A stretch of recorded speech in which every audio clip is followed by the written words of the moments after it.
Assalamualaikum warahmatullahi wabarakatuh.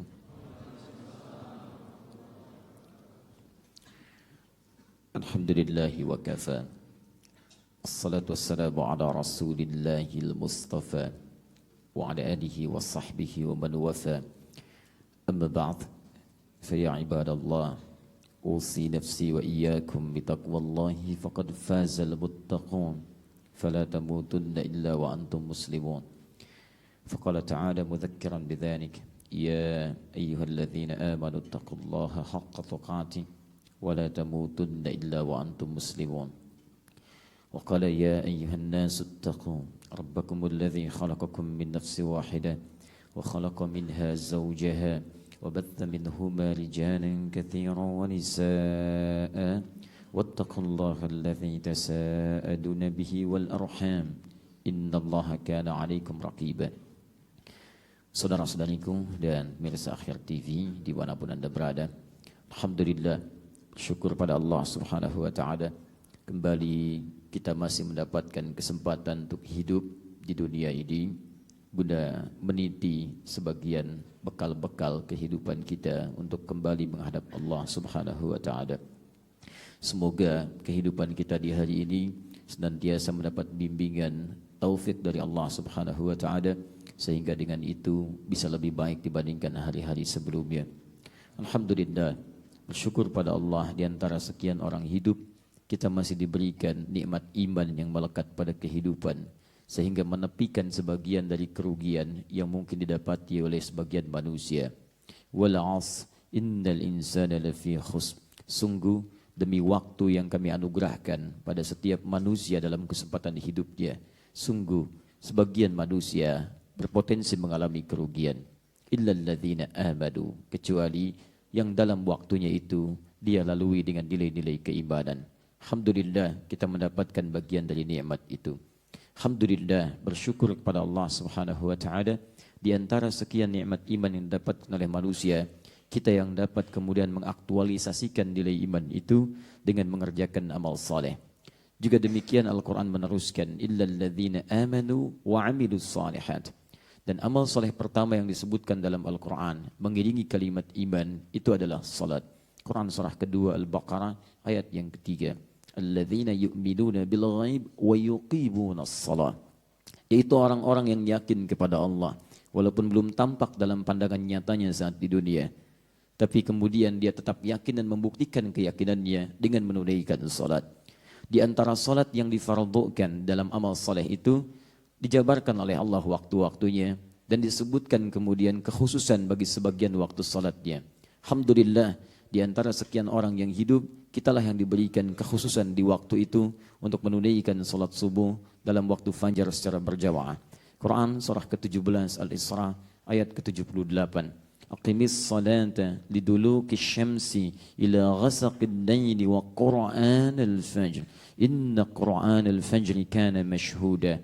Sungguh di waktu fajar ini bukan sekedar salatnya saja yang penting, tapi alhamdulillah, insyaallah semua bacaan-bacaan, doa-doa kita, istighfar kita, itu bukan sekedar kita bacakan, tapi langsung dipersaksikan oleh Allah dan langsung dipersaksikan oleh para malaikat. Kata Nabi, tajtami'u malaikatul laili wan nahari fi salatil fajr. Malaikat siang dan malam berkumpul di salat fajar. Karena itu jika ada orang yang memahami dengan dalam tentang informasi ini, Nabi menyampaikan bima ma'na, tentulah mereka akan mendatangi keadaan fajar dengan cara merangkak sekalipun. Teman-teman sekalian, bersyukurlah pada Allah kita telah mendapatkan nikmat ini, dan kita bermohon pada Allah semoga salat kita diterima oleh Allah Subhanahu wa Ta'ala. Alhamdulillah, salat fajar kita tadi persis seperti di zaman Nabi sallallahu alaihi wasallam. Ya. Masya Allah, luar biasa. Zaman Nabi nggak ada mic, zaman kita padam sedikit tuh ya. Tapi kemudian menghadirkan nilai-nilai yang baru. Dan itu selalu disikapi dengan nilai-nilai positif dalam kebaikan. Selalu ada pelajaran, dan dengan pelajaran itu meningkatkan kualitas hidup kita. Kalau Allah tidak ingin memberikan sesuatu yang baru untuk meningkatkan, tidak akan diberikan ujian.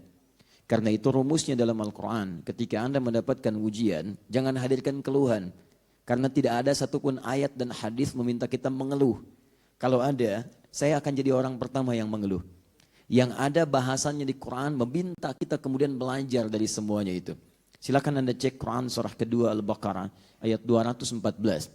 Paling kanan di sebelah bawah. Am hasibtum an tadkhulul jannata walamma ya'tikum mathalul ladzina khalaw min qablikum massathumul ba'sa wad-dharra wazulzilu hatta yaqula ar-rasul wal ladzina amanu ma'ahu mata nasrullah ala inna nasrullahi qarib. Ayat ini memberi gambaran orang-orang yang mengharapkan surga akan diberikan ujian hidup. Supaya dengan ujian itu dia mendapatkan pahala. Sebab pahala itu bersanding dengan ujian. Kalau Anda pengen pahala, berarti Anda ingin diuji. Kalau tidak ada ujian, bagaimana mendapatkan pahalanya?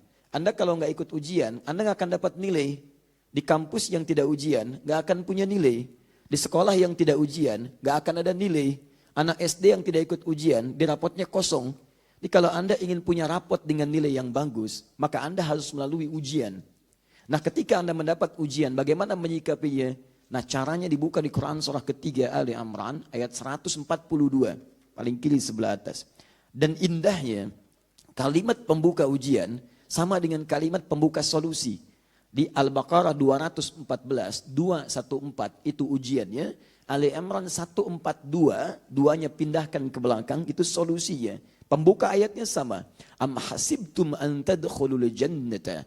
Apa Anda duga begitu mudah untuk memasuki surga? Perhatikan di Ali Imran. Walamma ya'lamillahu alladhina jahadu minkum wa ya'lamas sabirin. Sementara Allah ingin Anda membuktikan keseriusan dalam berjuang mengatasi ujian itu. Perjuangannya disebut dengan jahadu. Berasal dari kata juhdun. Sesuatu yang mengandung keseriusan. Dibagi pada 3 bagian. Ijtihad, keseriusan dalam merencanakan. Jihad, keseriusan dalam mempraktekkan apa yang direncanakan. Mujahadah, keseriusan dalam mengatasi gejolak-gejolak jiwa yang naik turun. Kadang semangat, kadang turun. Ketika itu mulai dipraktekkan.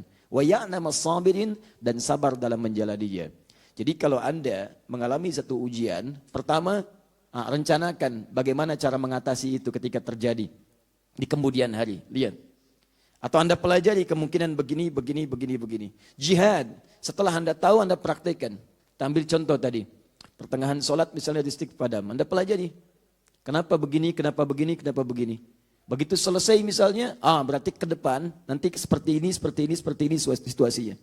Kalau ambil kaidah fikihnya boleh, namanya fikih aulawiyah. Setelah fikih ikhtilaf kita akan ambil fikih aulawiyah. Yang prioritas. Misal begitu padam, sebagian panitia boleh membatalkan salatnya. Baik, kemudian dia betulkan dulu. Karena maslahatnya lebih tinggi di situ, itu aulawiyah namanya. Begitu nyala kembali, dia bisa bergabung kembali dalam safnya. Dan meneruskan salatnya, mengikuti berjamaahnya. Dan di situ pahalanya berganda. Pahalanya berganda. Apa gandanya? Ganda dalam salat yang mendapatkan pahala dan ganda dalam memfasilitasi kemuliaan. Begitu dia fasilitasi kebaikan, lihat hadisnya berlaku. Man dalla ala khairin falahu ajruhu mithla ajri fa'ili min ghairi an yankusa min ajrihi syai'. Siapa yang menunjukkan memberikan fasilitas kebaikan pada suatu kemuliaan, maka dia mendapatkan pahala yang sama dengan yang mengerjakan tanpa dikurangi sedikit pun. Masya Allah, begitu nyala kembali, suaranya terdengar kembali. Begitu suara terdengar, setiap ayat, setiap huruf, setiap kalimat yang disampaikan oleh imam, pahalanya ada bagi yang nyalain listriknya. Bisa kebayang gak? Jadi teman-teman sekalian, kadang di situ Allah memberikan peluang-peluang kemuliaan. Tapi jangan dilakukan lagi bulan depan. Berarti matiin dulu nanti pahalanya nyala lagi. Tidak. Itu cara yang berbeda. Jadi insya Allah Allah berikan kemuliaan untuk kita semua. Hadis Ibnu Majah nomor hadis 925. Setelah selesai salat, Nabi berzikir. Di antara zikirnya dalam bentuk doa. Kemudian beliau bermohon. Allahumma inni as'aluka ilman nafi'a wa rizqan tayyiba wa amalan mutaqabbalan. Baik, kita coba lanjutkan kembali pembahasan kita dan mari kita fokus pada sisi bahasannya. Dan pemirsa dimanapun Anda berada, seperti kita mengetahui bersama bahwa kali ini pembahasan yang akan diangkat dalam kajian fikih ikhtilaf tentang hukum foto dan gambar. Untuk itu saya ingin ingatkan kembali tentang kaidah fikih ikhtilaf yang menjadi inti pembahasan kita. Ingat baik-baik, metode kita dalam membahas ini kita coba sekomprehensif mungkin, semenyeluruh mungkin dalam bahasan dengan kaidah-kaidah membahas dari mulai akar masalah, kemudian dari situ masuk kepada inti persoalan, menghadirkan solusi lewat dalil. Dalil kemudian diperbandingkan satu dengan yang lainnya berdasarkan pernyataan para ulama. Setelah itu diambil perbandingannya, muqaranahnya dengan menghadirkan tarjih, mana yang paling kuat. Setelah itu kita hadirkan pilihan kepada para jamaah sekalian untuk memilih sekiranya mana yang paling memudahkan untuk diamalkan. Itu penting sebagai manhaj kita supaya diketahui turunan-turunan dari pembahasan kita. Jadi kita tidak akan menampilkan pendapat ini saja, tidak. Semua kita buka dan dengan pembukaan itu mana tarjihnya sehingga mudah untuk memilihnya. Itu satu. Yang kedua, ingat betul, hasil dari pembahasan fikih ikhtilaf adalah menghasilkan kualitas amalan yang sifatnya satu, bisa dilakukan dengan penuh keyakinan karena mendapati informasi dan argumentasi dalil yang dipandang kuat untuk dilaksanakan. Pernah kita bahas beberapa masalah, begitu masalah itu tuntas, bukan untuk diperdebatkan. Karena fikih ikhtilaf menghilangkan khilaf. Jadi jangan sampai Anda belajar fikih ikhtilaf, jadi menggunakan itu sebagai amunisi untuk pandai berdebat. Saya tidak mengajarkan itu. Ingat baik-baik. Jadi hasil fikih ikhtilaf adalah melahirkan informasi yang kuat, dengan argumentasi yang kuat dari dalil-dalil yang valid, yang Anda gunakan untuk beramal dan share dengan orang lain dalam kebaikan. Jadi kalau ada yang belajar dengan kami fikih ikhtilaf hanya menjadikan amunisi untuk pandai mendebat orang lain, saya bersaksi pada Allah saya tidak pernah mengajarkannya. Baik, untuk itu teman-teman sekalian, penting bagi kita untuk bersikap dan meluaskan wawasan sehingga bersikap lebih mulia. Dan jangan cepat merespon sesuatu sebelum kita kumpulkan informasinya secara menyeluruh. Saya berikan pelajaran yang sangat penting. Dulu awal-awal saya ke Indonesia, saya pernah disoal. Oh ini bukan dai Salafi, ini dai Muhammadiyah. Lalu bertanya orang apa bedanya Salafi dengan Muhammadiyah dengan ormas yang lain. Saya jelaskan, kalau Salafi itu manhaj. Manhaj, siapapun mengikuti, semua orang Islam mengikuti manhaj itu. Yang mengarah kepada Rasulullah SAW dengan jalur yang disebutkan oleh hadis. Sedangkan ormas itu perangkat yang bisa digunakan untuk mewujudkan apa yang diharapkan. Ada ormas A, ormas B, ormas C. Yang dengan perangkat ini menuju pada satu tujuan yang sama. Tidak diterima definisi saya. Sebagian orang menolak. Tapi masa terus berganti dan Allah menanamkan ujian yang berbeda. Begitu guru-gurunya kemudian berkumpul masuk ke dalam ormas tidak bisa bicara lagi. Karena itu bertakwalah kepada Allah. Jangan menyoal siapapun tanpa pengetahuan yang baik. Dan inilah inti pelajaran kita. Jelas sampai sini? Baik. Bismillahirrahmanirrahim. Kita mulai pembahasan kita. Saya akan coba urutkan dulu struktur pembahasannya. Supaya saat kita bisa menyimpulkan di akhir kesimpulan berdasarkan keterangan para ulama, kesimpulan kita sudah maksimal untuk didapatkan. Insya Allah hari ini saya juga bawakan kitab, dan setiap pertemuan saya akan bawakan kitab untuk mengenalkan satu-satu apa yang kiranya referensi terbaik yang bisa jadi patokan bacaan kita. Yang saya bawa insya Allah sebagian besarnya adalah hal yang sangat simpel untuk dipahami, tapi dalilnya cukup kuat dan terstruktur pembahasannya. Ya insya Allah ini saya bawakan salah satu kitabnya Rawa'i'ul Bayan fi Tafsiri Ayatil Ahkam. Disingkat Tafsir Ayat Ahkam. Karangan Syekh Muhammad Ali As-Sabuni. Ya ini Masya Allah seorang yang sangat mulia, seorang yang penuh dengan ilmu dan insya Allah bukunya sangat bermanfaat untuk kita. Ini saya bawakan aslinya masih berbahasa Arab, tapi ada terjemahan dalam bahasa Indonesia. Baik, saya urutkan dulu. Ada yang belum dituliskan di sini dalam struktur awalnya. Mengapa kemudian ada hukum-hukum ramai dibincangkan tentang foto dan turunan-turunannya. Saya tuliskan dulu kisahnya supaya Anda paham struktur pembahasannya. Satu, kita ambil di Quran dulu. Quran, ini asal mulanya. Surah ke-71, surah Nuh. Kemudian kita turunkan misalnya ayat ke-23-nya. Setelah itu kita sambungkan dengan cepat teman-teman sekalian ke bawah lagi. Kita ambil turunannya Quran surah Saba surah 34 ayat 13. Kemudian kita langsung saja ke zaman Nabi SAW. Turunkan sini.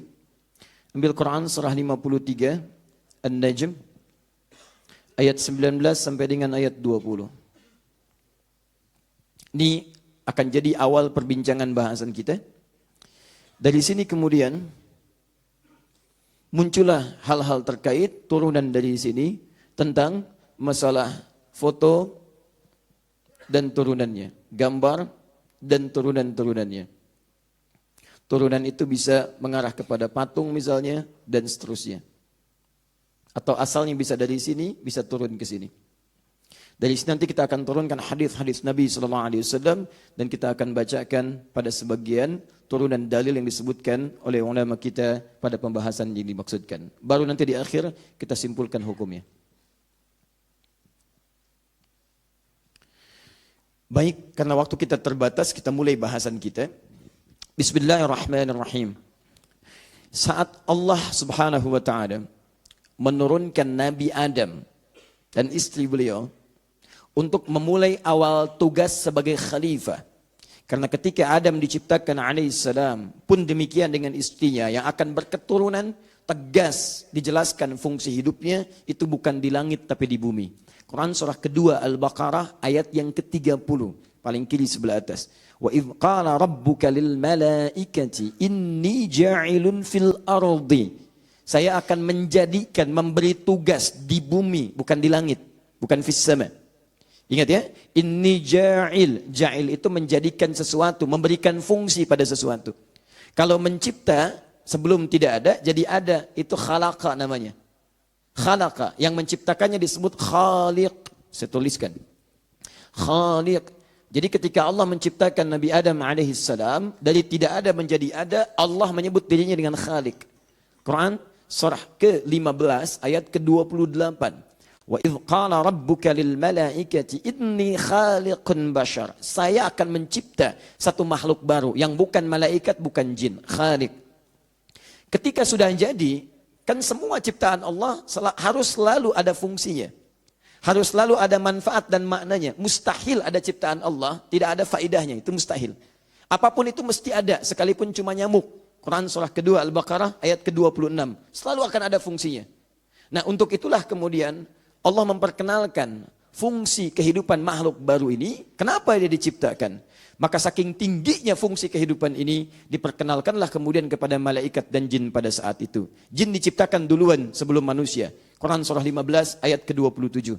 Wal janna khalaqnahum min qablu min naris samum. Jin diciptakan sebelum manusia, bahannya dari api yang bergejolak menyambar-nyambar. Ketika diperkenalkan untuk memberikan fungsinya, dirubah kalimatnya dari khaliq, sang pencipta. Jadi kalau kita menyebut Allah khaliq, Allah menyebut dirinya sendiri yang khaliq, sang pencipta. Dari tidak ada, jadi ada. Ketika ingin diberikan fungsi, rubah kalimatnya. Dari ja'ala yaj'alu, ja'il. Ja'il. Ini khalaqa, ini ja'ala. Memberikan fungsi pada sesuatu yang telah tercipta. Ya, contoh. Ini apa? Spidol. Baik, apa fungsi spidol? Oh, belum tentu. Misalnya saya akan gunakan spesial subuh ini untuk mengingatkan yang ngantuk. Nah, misal itu kan.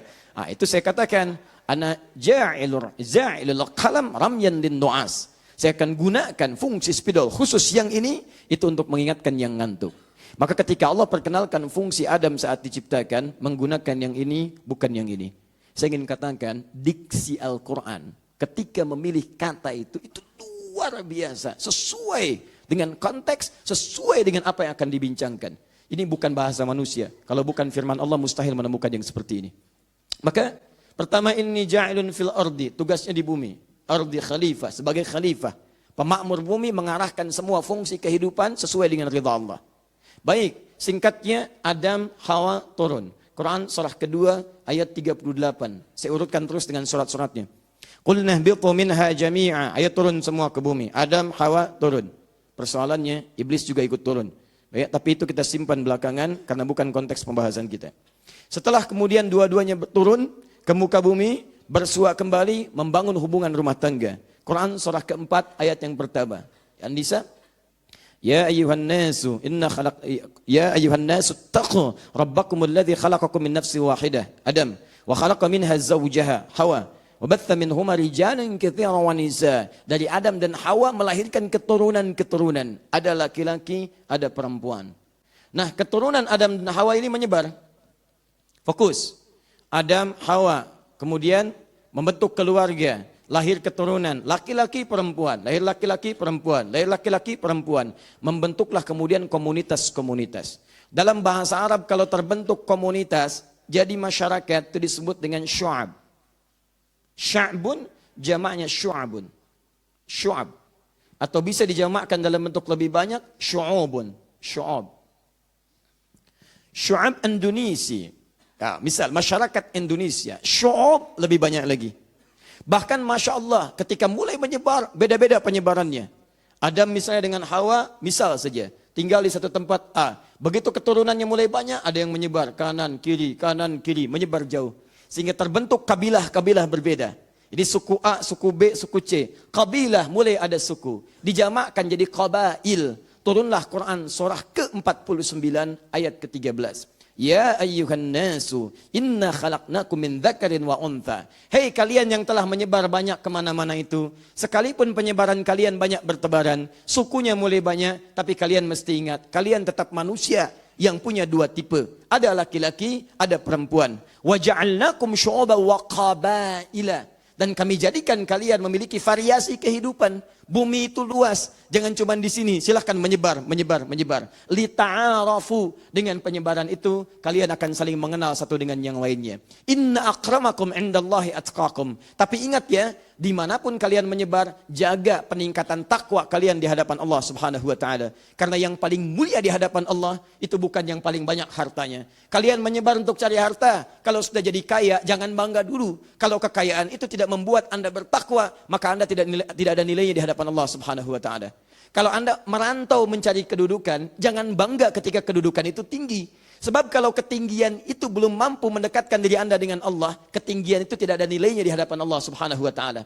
Dan paling aneh, kalau Anda diangkat jabatan tinggi lagi, sampai Anda semakin tinggi belum juga kenal Allah, harus dibuat setinggi apa lagi? Apa diharuskan Anda sampai menyundul langit sampai Anda kenal betul bagaimana mendekat kepada Allah? Nah, ini poinnya. Jadi begitu ini diminta, dijaga. Terjadi persoalan. Saya agak cepat sedikit supaya mudah dipahami strukturnya. Jadi begitu ini mulai menyebar, Nabi Adam sudah meninggal dunia karena beliau manusia, setiap manusia akan wafat. Datang maut, Quran surah 3 ayat 185. Diambil oleh malakul maut, Quran surah ke-32 ayat 11. Pulang dalam keadaan tenang menghadap pada Allah Subhanahu wa taala. Tersisa ini. Saat menyebar, iblis mulai memainkan perannya. Dia telah berjanji kepada Allah, dia minta kesempatan agar bisa membuktikan diri bahwa dia lebih hebat dibandingkan dengan Adam. Maka saat Adam Hawa turun ke bumi, dia pun minta ikutan turun. Dan memohon kepada Allah diberi kesempatan menyesatkan anak cucu Adam. Kemudian Allah pun ingin membuktikan bahwa hamba-hamba Allah ini bisa melawan dan memberikan perlawanan positif dengan cara terbaik dari godaan-godaan iblis. Untuk membuktikan diri sebagai hamba terbaik. Maka turun Quran surah keempat ayat 119. Iblis minta peran untuk menggoda anak cucu Adam dan menyesatkan mereka bahkan dari kanan, kiri, depan, belakang. Seperti disebutkan di Al-A'raf sampai dengan bahkan Al-Hijr sampai ayat ke-40-nya. Intinya, di antara sekian manusia ada yang mulai tergoda dari godaan-godaan yang disampaikan oleh iblis dengan pasukannya setan itu.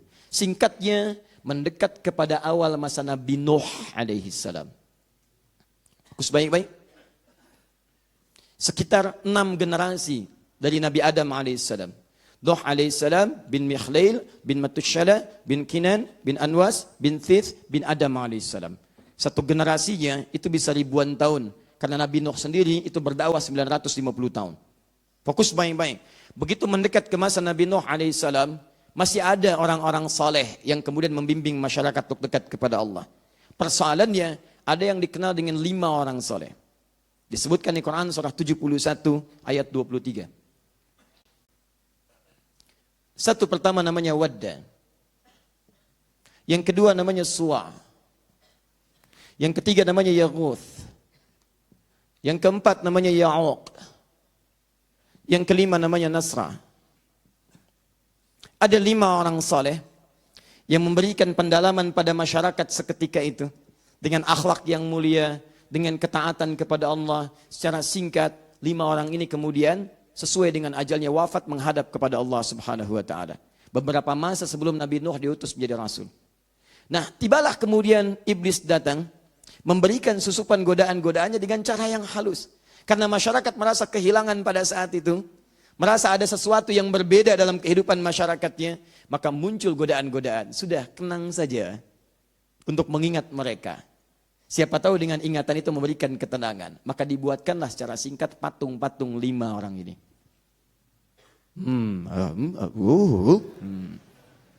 Ini asalnya. Fokus. Awalnya bikin patung. 1, 2, 3, 4, 5. Setelah dibuat, jadi keseluruhannya awalnya cuma lihat aja. Lihat, kenangan. Besok-besok kok mirip ya? Besok-besok jalan, kok kayak ada yang perhatikan ya? Apakah ini fiksi atau fiktif? Lihat. Misal kalau dalam bahasa kita sekarang. Jalan gitu. Lama-lama, kayak ada kekuatan tersendiri. Begitu melihat ada getaran dalam jiwa. Begitu melihat lagi, kalau saya datang ke situ, kayaknya kok membantu kekuatan. Iblis mulai bermain di situ. Maka jadilah kemudian mereka perlakukan lebih daripada biasanya. Mulai datang ke situ.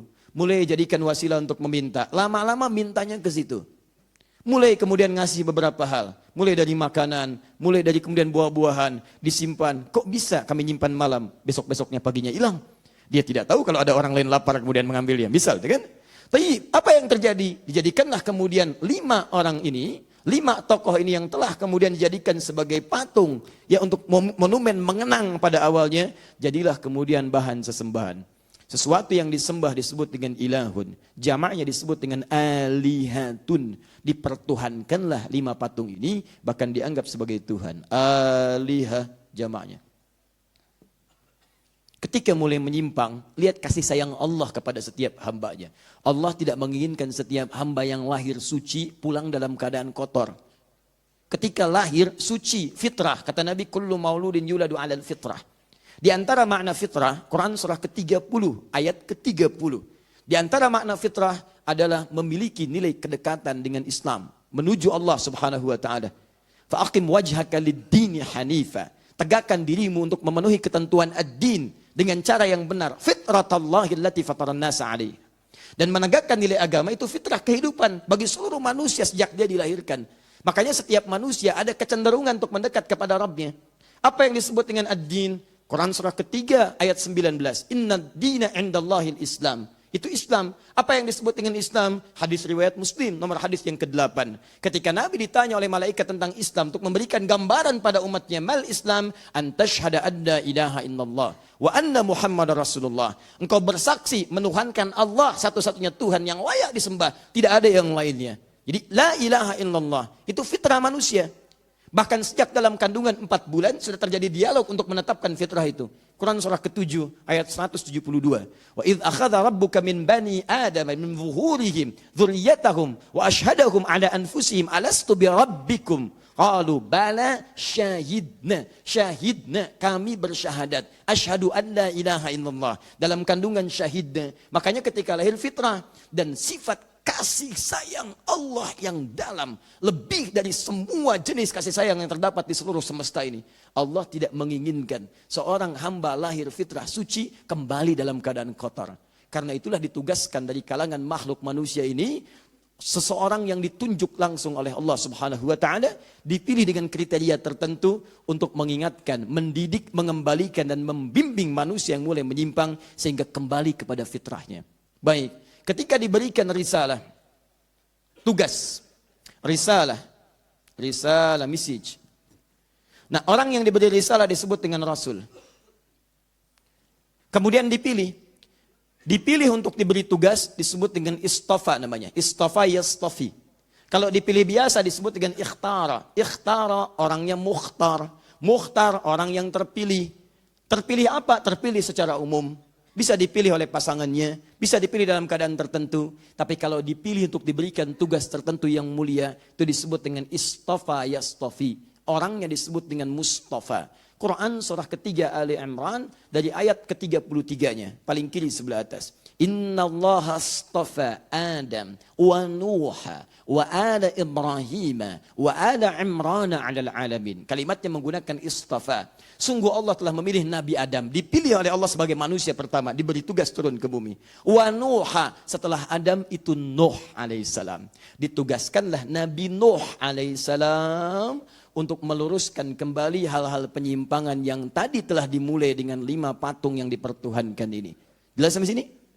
Maka Nuh turun, kemudian mulai berdakwah. Ketika berdakwah itulah kemudian mereka mengatakan, lihat dengan kalimat mereka. Quran surah 71 ayat 23. Ketika Nuh berdakwah, sudah muncul tokoh-tokoh penyembahannya. Dan umumnya tokoh ini, ketika mulai mereka tampil, itu mereka sadar bahwa apa yang mereka kerjakan salah.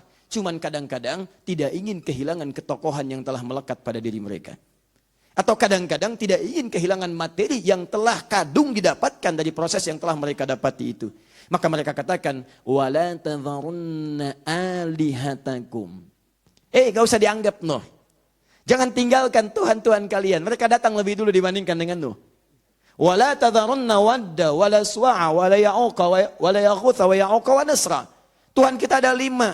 Jangan dengarkan apa yang Nuh katakan. Kalau yang dia katakan baik, tentu sudah ada kebaikan itu dari orang-orang sebelum kita. Tayyib, maka disebutkan ini panduan kita. 5 ini. Singkatnya Nabi Nuh berdakwah 950 tahun, tidak ada yang kemudian kepada beliau beriman kecuali sedikit, tapi tidak lelah beliau kemudian dalam berdakwah. Singkatnya, tibalah masanya, kemudian Allah menurunkan kepada mereka pelajaran, supaya dengan itu menjadikan kesan bagi generasi setelahnya. Singkatnya, turunlah kemudian banjir bah, menghancurkan semuanya, termasuk keadaan-keadaan ini. Hancur, habis semua, tersisa kemudian generasi Nabi Nuh alaihissalam yang dibawa beliau dengan izin Allah subhanahu wa ta'ala dengan pasangan masing-masing laki-laki perempuan plus juga dengan bahan kehidupan seperti hewan. Hewan bawa berpasangan. Singa jantan, pasangannya singa apa? Singa betina. Kemudian misal sapi jantan, pasangannya sapi apa? Sapi betina. Masya Allah. Manusia yang laki-laki pasangannya apa? Yang perempuan. Jadi yang dibawa Nabi Nuh itu nggak ada yang laki-laki pasangan laki-laki, perempuan pasangan perempuan. Makanya ketika sekarang ada itu siapa sebetulnya? Gitu. Baik, pasti ada yang keliru, gitu. Pasti ada yang keliru, ya. Tayyib. Singkatnya agak cepat. Zaman Nabi Nuh kemudian ada kehidupan baru. Setelah itu kapalnya kemudian merapat. Tidak usah dicari hakikatnya. Kalau ada yang gaib, Anda kalau mau menelusuri, capek diri Anda. Yang ada dari peristiwa itu diambil hikmah untuk diterapkan kemudian. Maka teman-teman sekalian, muncul generasi baru. Setelah generasi baru, seperti tadi di awal masa generasi Adam. Berkembang lagi, nyebar lagi, macam-macam. Bahkan ada yang ke Nusantara, ada yang sebagainya dan seterusnya. Apa yang terjadi setelah itu? Tibalah sampai ke periode sebelum Nabi Ibrahim alaihissalam diutus. Bahkan sebelum-sebelumnya. Terjadi penyimpangan yang sama dengan sebelum-sebelumnya. Bahkan lebih dahsyat lagi ketika dibuat patung. Patungnya sudah ada 2 jenis. Ada patung batu, ada patung menggunakan kayu. Patung batu disebut dengan wathnun. Wathanun. Wathanun. Jamaknya awthanun. Awthan. Hamzah, waw, tha, alif, nun. Nanti Anda ketika baca Quran, Anda akan menemukan kalimat ini. Itu namanya patung batu. Baik ya? Jadi kalau ada orang yang sekarang ikut-ikutan bikin patung batu, dia telat karena dulu sudah ada, ya. Kemudian yang kedua, sanamun, sad, nun, mim, sanamun. Jamaknya disebut dengan asnamun, asnam. Fokus. Dibuat. Singkatnya, saya langsung masuk ke fase Nabi Ibrahim alaihissalam. Begitu zaman Nabi Ibrahim, disaksikan bahkan orang terdekat beliau itu tokoh pembuatnya. Masyarakatnya kemudian sudah menyembah apa yang dibuat. Nabi Ibrahim bingung. Kok bisa bapak saya yang bikin, mereka yang menuhankan? Kan ini bikinan bapak saya yang bikin. Ya, tak-tik-tuk, jadi simpen, disembah-sembah. Kok bisa? Bapak saya yang bikin dengan tangannya, yang dibikin gak bisa ngapa-ngapain. Bahkan bapak saya yang buatnya, bicara tidak bisa, makan tidak bisa, ditanya tidak menjawab, dipukul tidak membalas. Apa yang aneh? Akhirnya beliau kemudian memberikan pelajaran kepada masyarakatnya. Begitu mereka meninggalkan tempat ibadahnya, datang kemudian ke situ. Kisahnya banyak dalam Al-Quran, tersebar luas. Silahkan Anda kemudian pelajari kembali. Ada di surat Maryam, ada di Al-Anbiya dan seterusnya. Teman-teman datang bawa kapak sebelum jadi minyak angin. Ya. Kemudian, di bawah itu dihancurkan kemudian. Yang kecil-kecilnya, tok, habis. Sisakan yang besarnya. Dikaitkan kemudian kapaknya pada leher yang besarnya. Begitu datang semuanya, mulai murka kemudian rajanya. Siapa yang berbuat pada yang seperti ini? Mereka mengatakan, innahu fatan yuqalu Ibrahim. Barangkali ada pemuda yang selalu sinis dengan kita, namanya Ibrahim. Begitu Ibrahim dipanggil, inilah pelajaran terbesar yang diberikan oleh beliau. Begitu ditanya, apakah kamu yang menghancurkan patung ini Ibrahim?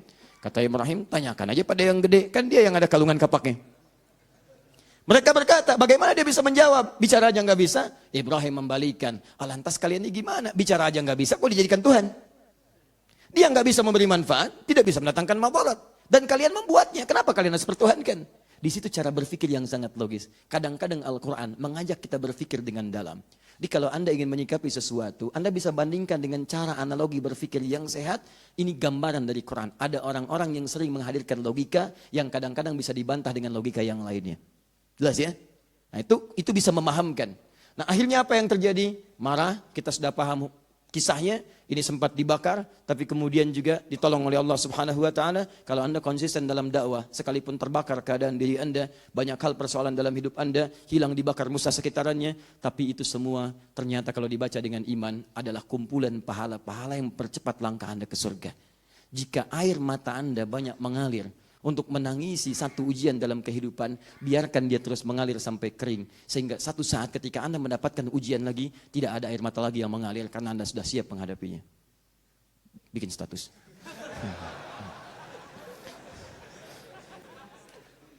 Kalau Anda sudah mendapatkan semua coretan dalam kehidupan, akan tiba masanya untuk menghapus.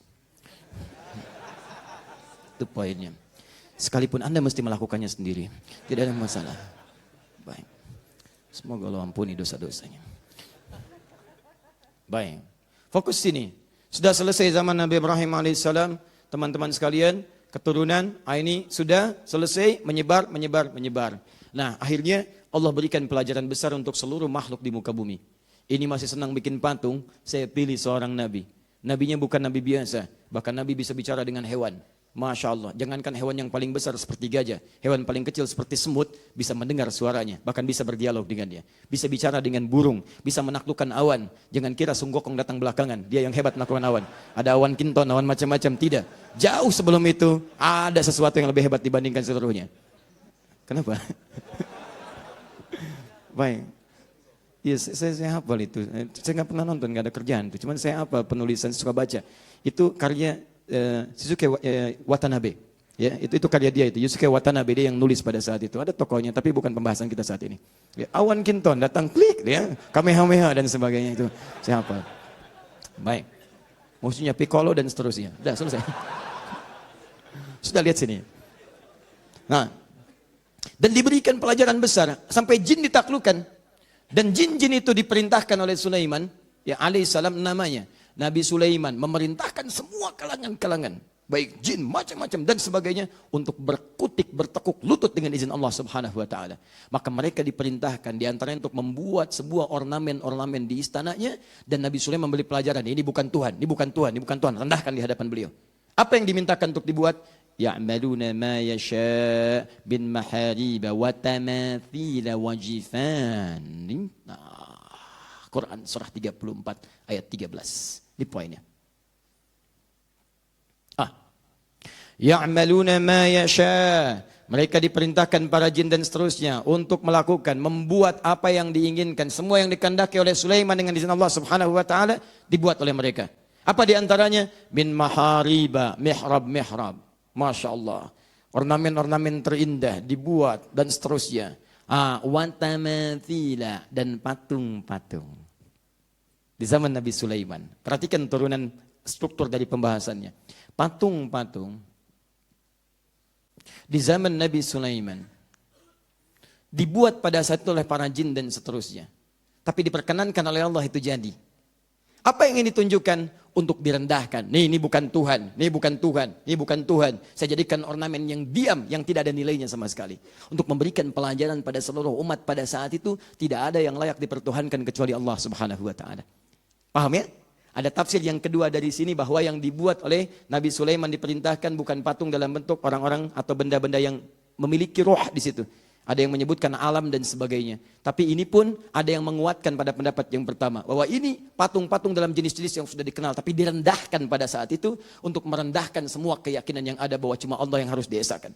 Nih, gak bisa bicara nih. Nih, cuma diam aja nih. Lebih bahkan, lebih kurang daripada hewan. Hewan bisa bicara, saya ajak ngobrol, semut jawab. Saya ajak ngobrol singa jawab. Oh, ini maknanya. Masya Allah. Ada yang lewat burung bulbul bisa jawab, hud bisa jawab. Ini patung nggak bisa ngapa-ngapain, ngapain dipertuhankan? Diam, selesai. Jadi semua takluk, tunduk dan sebagainya. Jin diikat, terkengkang, nggak bisa memberikan hal yang macam-macam. Sulaiman muncul dengan tongkatnya dan seterusnya. Nah teman-teman sekalian, pada masa ini kemudian aman suasana sampai singkatnya alaihissalam, Sulaiman alaihissalam kemudian dengan izin Allah wafat karena beliau juga manusia dan wafatnya sangat menarik dalam keadaan duduk. Kemudian seperti Anda ketahui tongkatnya dimakan rayap sampai dengan kemudian terjatuh. Jin bahkan tidak ada yang tahu, makanya disebutkan di Quran jin itu tidak tahu yang gaib. Gak tahu yang gaib. Bahkan jin sendiri ngaku di situ, ngaku. Kalau kami tahu sudah lama meninggal, aduh dari dulu kami tinggalkan Sulaiman. Tapi kami nggak tahu yang gaib. Jin aja sudah ngaku, kami nggak tahu yang gaib. Anda malah nyari-nyari jin. Jin, tolong sampaikan berita. Wah. Jin aja ngaku, saya nggak tahu. Kenapa Anda mencari-cari jin? Maka muncul jin, muncul jun dan sebagainya gitu kan. Aneh-aneh Anda ini. Jadi jangan menukar sesuatu yang tidak jelas. Kalau ada orang mengaku salah, jangan dibela kesalahannya. Ini kadang-kadang sekarang terjadi sesuatu yang ironis. Orang sudah ngaku salah, kok saya minta maaf. Saya salah, ternyata adzan lebih merdu dari yang lainnya misal itu kan. Terus Anda bela lagi, orang yang sudah ngaku salah, Anda bela-belain. Yang ada itu didoakan, dibimbing, diarahkan. Jadi ketika Anda membela seseorang yang sudah mengaku salah, masalahnya bukan pada orang itu, masalahnya pada Anda. Itu persoalannya. Yang benar diolok-olok, yang salah dibela-bela. Anda sebetulnya siapa? Anda lebih daripada jin. Nah itu. Baik, hilang kemudian persoalan yang tadi itu. Kemudian ketika Nabi Sulaiman meninggal, jin mulai bikin ulah lagi. Setan itu kan asalnya kemudian dari pasukan jin yang menyimpang, digoda-goda lagi. Singkatnya sampai ke masa Nabi Muhammad SAW. Zaman Nabi setelah wafatnya Nabi Isa, jaraknya 600 tahun ke Nabi Muhammad SAW, maka kebiasaan ini mulai kembali. Bahkan namanya lebih variatif. Mereka semakin kreatif. Jadi kalau ada orang sekarang kreatif dalam urusan ibadah, itu ketinggalan. Dia telat, dari dulu sudah ada. Ya, dulu sudah ada. Jadi bukan ada kemajuan, ada keterbelakangan yang tak terlukiskan. Bikin status. Nah ini. Maka apa namanya? Quran surah 53 ayat 19 sampai dengan ayat 20. Sudah? Lata wal Uzza. Yang tadi 5 sekarang lain lagi. Bikin yang lebih keren, beda namanya. Sekarang Lata, Uzza, wa Manat tsalitsatul ukhra. Ada Manat yang ketiga. Lata, Uzza, Manat dan seterusnya. Nama jadi bertambah. Bahkan caranya bukan cuma patung. Mereka mulai menggambarkan Tuhan-Tuhan mereka. Mulai digambarkan, mulai dilukiskan. Sesuatu yang dilukiskan, digambar, disketsakan, jadi sesuatu. Maka teman-teman sekalian, orang Arab menyebutnya sawwara yusawwiru taswiran. Jadilah surah. Suratun. Pakai sad, bukan pakai sin. Sad, bukan pakai sin. Ingat, dulu ada seorang anak baru datang ke pesantren besar, kemudian dia diminta untuk memberikan semacam kultum. Dia katakan, utlubul ilma walau bisin, sin, kan? Kata seniornya, laisa bisin, bisad. Nah, utlubul ilma walau bisin, la bisad. Oh, utlubul ilma walau bisad. Baik. Paham enggak? Jadi Cina itu bahasa Arabnya as-sin pakai sad, begini sin. As-sin pakai sad. Dia menyebut pakai sin kecil. Utlubul ilma walau bisin pakai sin begini. Kata seniornya jangan pakai sin, pakai sad. Utlubul ilma walau bisin, bukan bisin. Si anak gak paham. Dia katakan utlubul ilma walau bisad. Baik, ambil ke sini teman-teman sekalian. Surah dibuat sketsa gambar. Jadi sejak masa Nabi Muhammad SAW di awal masa, itu mereka sudah membuat gambar-gambar, lukisan-lukisan tentang Tuhannya. Paham? Kemudian setelah itu ada bentuk yang kedua. Setelah tidak puas dengan dilukis, diterjemahkan, dibuat langsung. Sketsa jadi, dibikin kemudian bentuknya menjadi patung-patung. Di patung ada, lukisan juga ada. Di lukisan gambar itu turunan asalnya dari patung-patung yang dibuat, dikembangkan kemudian jadi terbalik. Sketsa dibuat jadi patung dan seterusnya. Bahkan kemudian menyebar. Dari rahib-rahib dibikin lagi gambarnya. Dari gambar-gambar orang dikembangkan lagi. Dan pada saat itulah ketika menggambar itu merasa bahwa ada kemiripan di situ. Rasanya dengan gambar ini sesuai dengan aslinya. Rasanya dengan gambar ini ada aura tersendiri. Kalau saya melihat dari gambaran ini ada kekuatan besar melekat pada jiwa. Diutusnya Nabi Muhammad SAW dalam usia 40 tahunnya. Dihadapkan pada realitas yang demikian. dan sangat sulit mengakar ketika akan diluruskan. Sampai 13 tahun di Mekah belum mempan juga. Persis sama seperti tulisan ini, ketika akan dihapuskan sulitnya luar biasa. Ya, butuh partner untuk membantu itu. Sampai Nabi SAW juga mengajak partner-partner tertentu. Ya, ada Abu Bakar As-Siddiq dan yang lainnya untuk merespon kemudian ajakan Nabi hijrah ke Madinah. Baik. Baik. Teman-teman sekalian, banyak terjadi ketika hijrah ke Madinah, dicarikan kendaraan yang sesuai, tuh kan, tapi kendaraan ini bisa dilalui dengan tapak-tapak yang bagus, ada bimbingan, luas, tidak ada kemacetan, tidak ada gangguan. Berbeda dengan zaman sekarang, kadang-kadang kita parkir sesuatu menghalangi orang lewat. Karena itu penting dibacakan informasi ini.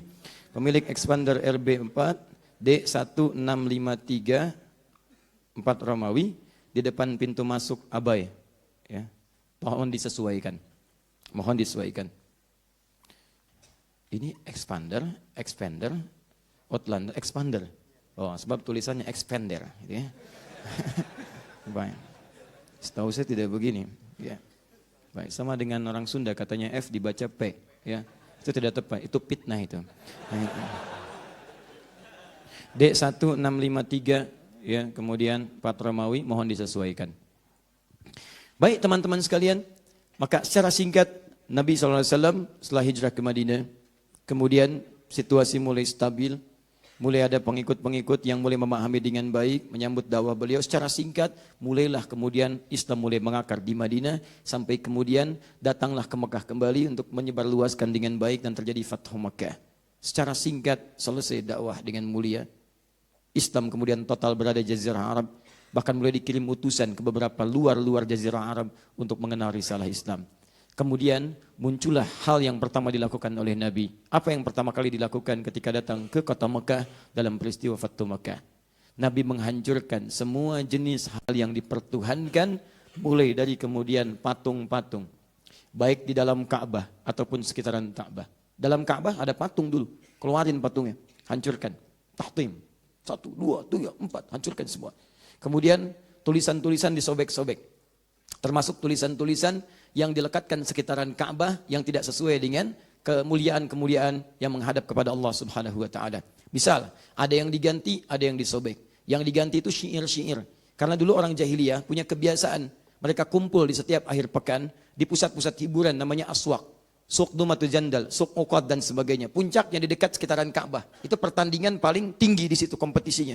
Jabal Qubais yang sekarang jadi Istana Raja. Itu mereka untuk menentukan penyair yang terhebat, pujangga paling bagus itu akan tanding di situ. Ya, mereka datang, ada Imrul Qais, ya itu Amir Syu'ara, itu pimpinan pujangganya, pangeran pujangganya. Ada Al-Khutai'ah, ada Nabi Adhibiani, mereka pada di situ tampil.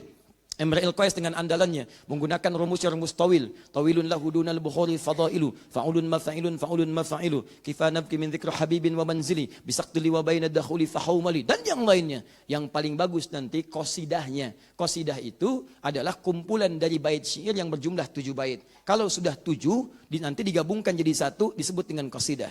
Diturunkan semuanya, dituliskan dengan tinta emas. Nah, tulisan tinta emas ini ditempelkan di dinding Ka'bah pada saat itu.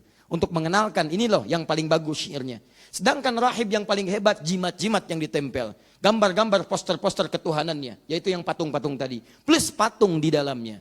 Nah, tiba masa Islam dihancurkan patung-patung, syair-syair tadi diganti, tulisannya tetap dengan tinta emas, tapi diganti dengan ayat Al-Quran, yang sekarang dikenal dengan kain kiswah Ka'bah. Jelas ya? Maka dihancurkan oleh Nabi, habis semuanya, cuman masyarakat ada sebagian belum mengetahui apakah yang dilarang ini hanya patung-patung dan lukisan-lukisan ketuhanan saja atau gambar-gambar yang lainnya kemudian tidak dilarang. Terjadilah beberapa peristiwa, sebagian masih ada yang melukis, tapi bukan patung-patung. Ada yang lukis hewan, ada yang lukis manusia, ada yang macam-macam. Sampai kemudian di antara sekian lukisan itu ada yang jadi gorden bergambar. Nabi berumah tangga dengan Sayyidah Aisyah. Begitu beliau akan menutup gordennya, tiba-tiba Nabi melihat itu. Maka kemudian Nabi SAW meluruskan keadaan itu. Nabi mengatakan dengan kalimat yang nanti kita akan bacakan hadis-hadisnya. Ya Aisyah, kalau dalam bahasa kita, Allah murka dengan keadaan itu. Saya tidak suka dengan demikian. Kalau dalam bahasa kita. Maka Aisyah seketika menyobek-nyobek itu, tapi menariknya beliau bukan membuangnya. beliau jadikan sebagai bantalan. Kain bantalan yang direndahkan dengan itu bisa ditiduri, bisa diduduki dan sebagainya. Dan Nabi ternyata tidak melarangnya. Nah, dari situ semua kita akan perhatikan ada kalimat Nabi melaknat orang-orang yang masih senang menggambar dan melukis. Ada kondisi tertentu Nabi membiarkan. Disitulah kemudian menjadi ikhtilaf dari kalangan para ulama. Mana yang boleh, mana yang tidak boleh. Termasuk perkembangan sampai dengan foto kekinian. Apakah itu haram ataukah itu kemudian halal. Itu yang coba kita akan bacakan hadis-hadisnya. Begitu ciklik. Apa hukumnya tuh? Pengajian haram. Pengajian haram karena ada fotonya misalkan. Apakah seperti itu atau tidak? Baik. Awas karena ini penting. Jangan sampai terjadi. Ibu siap-siap ya Bu ya. Ibu akan diambil fotonya untuk paspor. Begitu mau dipoto, jangan lakukan. Kenapa? Haram. Itu kita lihat ya. Apakah seperti itu atau bukan? Bismillahirrahmanirrahim. Sekarang kita masuk ke hukumnya. Maaf, paham ini sampai sini? Baik, alhamdulillah. Saya ingin Anda mengerti dulu strukturnya pembahasan dari awal. Sehingga mengetahui kemudian jalan pembahasan kita. Jangan ujuk-ujuk langsung kesimpulan.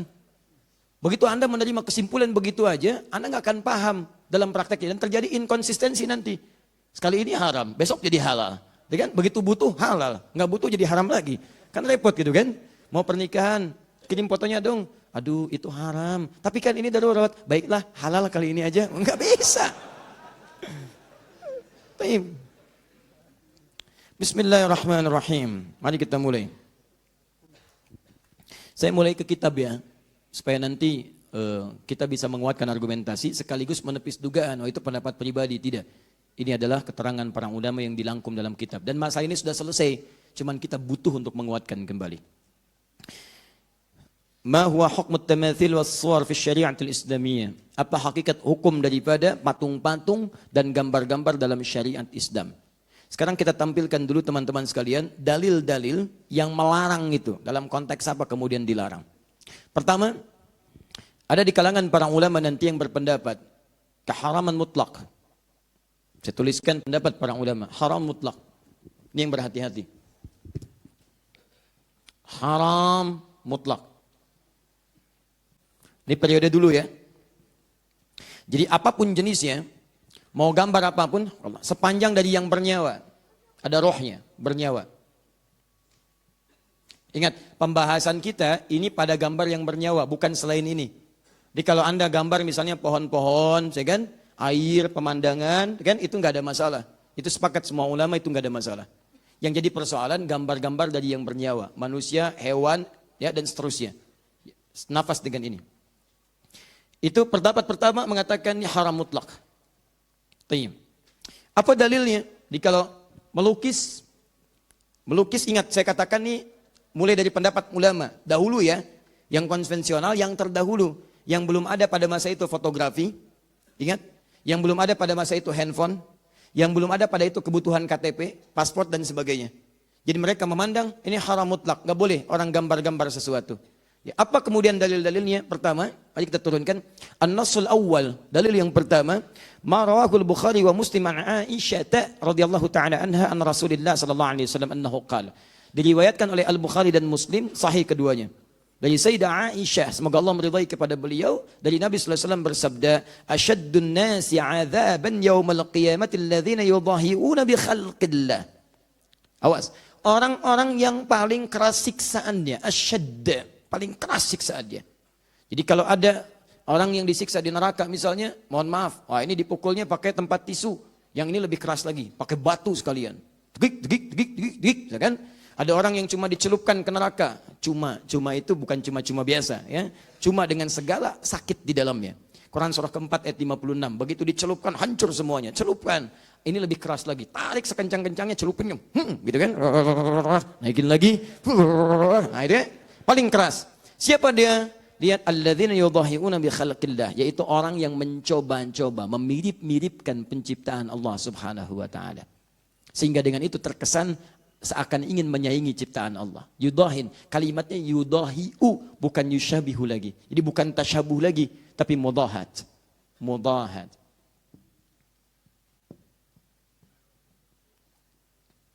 Jadi Nabi seakan memberikan gambaran. Kebanyakan orang-orang yang melukis itu, Ketika dia mulai melukis, ini ambil pendapat pertama ya.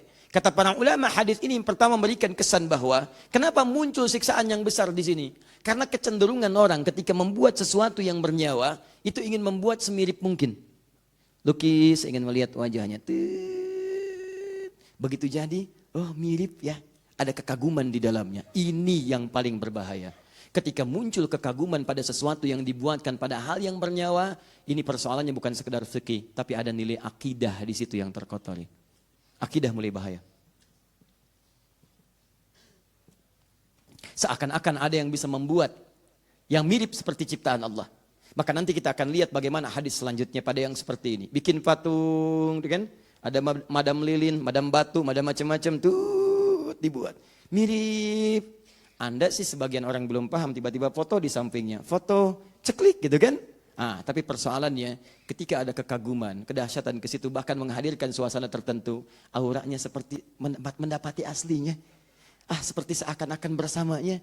Bahkan kadang-kadang terjadi penipuan luar biasa. Ceklik, sedang berfoto bersama Obama misalkan. Misal. Yang lain udah nggak ada. Bisa, supaya kita menyebut kalimat yang berbeda. Mirip wajahnya. Dan dikesankan pada orang lain sedang berada bersamanya. Ya, sudah dosa kuadrat. Dosa kuadrat, dosa pertama bersama sesuatu yang salah, dosa yang kedua mencoba mengelabui orang lain. Paham ya? Baik. Hadirkan sini. Jangan dipotong video saya, awas hati-hati ya. Kita mencari cara yang terbaik. Nah, itu orang seperti itu yang berusaha memirip-miripkan dengan ciptaan Allah Subhanahu wa taala sehingga terkesan ada aura-aura yang berbeda. Ini ilatnya, lihat. Dampak sebab hukumnya, ilatnya. Kenapa dilarang dengan sangat kuat? Karena dikhawatirkan merusak bukan hanya ke fikih tapi ke akidahnya. Ada sesuatu yang diturunkan, takut merasa ada sesuatu yang aura besar di situ, ada kemiripan. Maka yang seperti ini, lihat hadis selanjutnya. Rawal Bukhari wa Muslim wa ashabus sunan anna Nabi sallallahu alaihi wasallam qala, diriwayatkan tidak main-main, di Al-Bukhari disebutkan, di Muslim disebutkan, di ashabus sunan, sunan, hadis-hadis. Kalau dalam ilmu hadis, sunan itu artinya kitab-kitab yang disusun isinya berdasarkan urutan fikih. Kitab hadis yang disusun berdasarkan urutan fikih. Ya, yang lainnya jami'. Jami' itu kitab hadis yang disusun berdasarkan urutan umum, semua pembahasan. Biasanya babul iman dulu, bab akidah, terusannya ibadah, muamalah dan seterusnya. Tapi kalau sunan, ingat beda antara sunan dalam istilah hadis, sunan dalam istilah usul fikih, sunan dalam istilah fikih, dan sunan dalam istilah sejarah itu beda. Lain. Kalau disebutkan dalam istilah hadis, maksudnya kitab hadis yang disusun berdasar urutan fikih. Seakan-akan ini penulis kitab ini ingin mengatakan, jangankan di kitab hadis urusan akidah, di kitab hadis urusan fikih pun disebutkan celaan pada yang demikian. Apa yang dimaksudkan? Inna ashab hadhihi suwar yu'adzabuna yawmal qiyamati yuqalu lahum ahyu ma khalaqtum.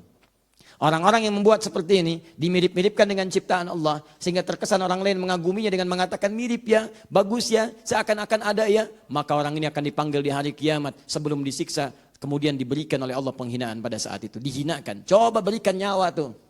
Ayo berikan nyawa. Kamu pengen jadi saingan saya? Ayo hidupkan, tiupkan roh kepadanya.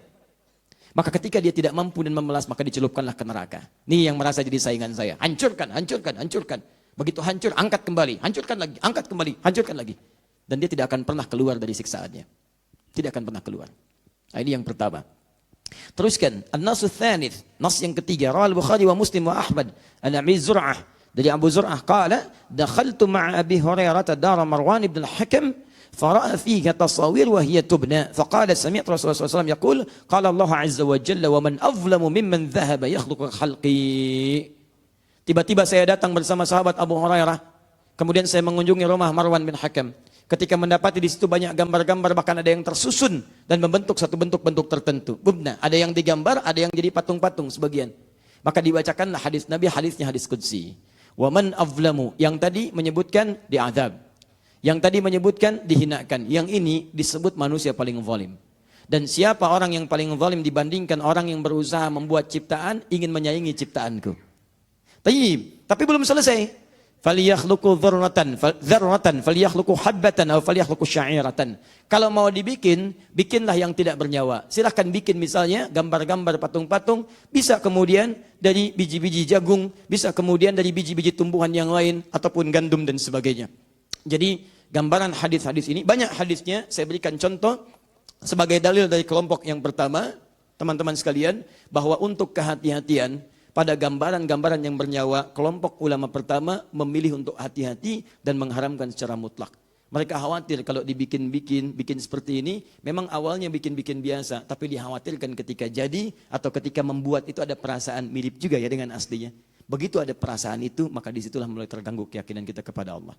Begitu orang lain mengagumi dengan berlebihan, di situ mulai ada gangguan dalam akidah. Maka ulama pertama berpendapat ini haram mutlak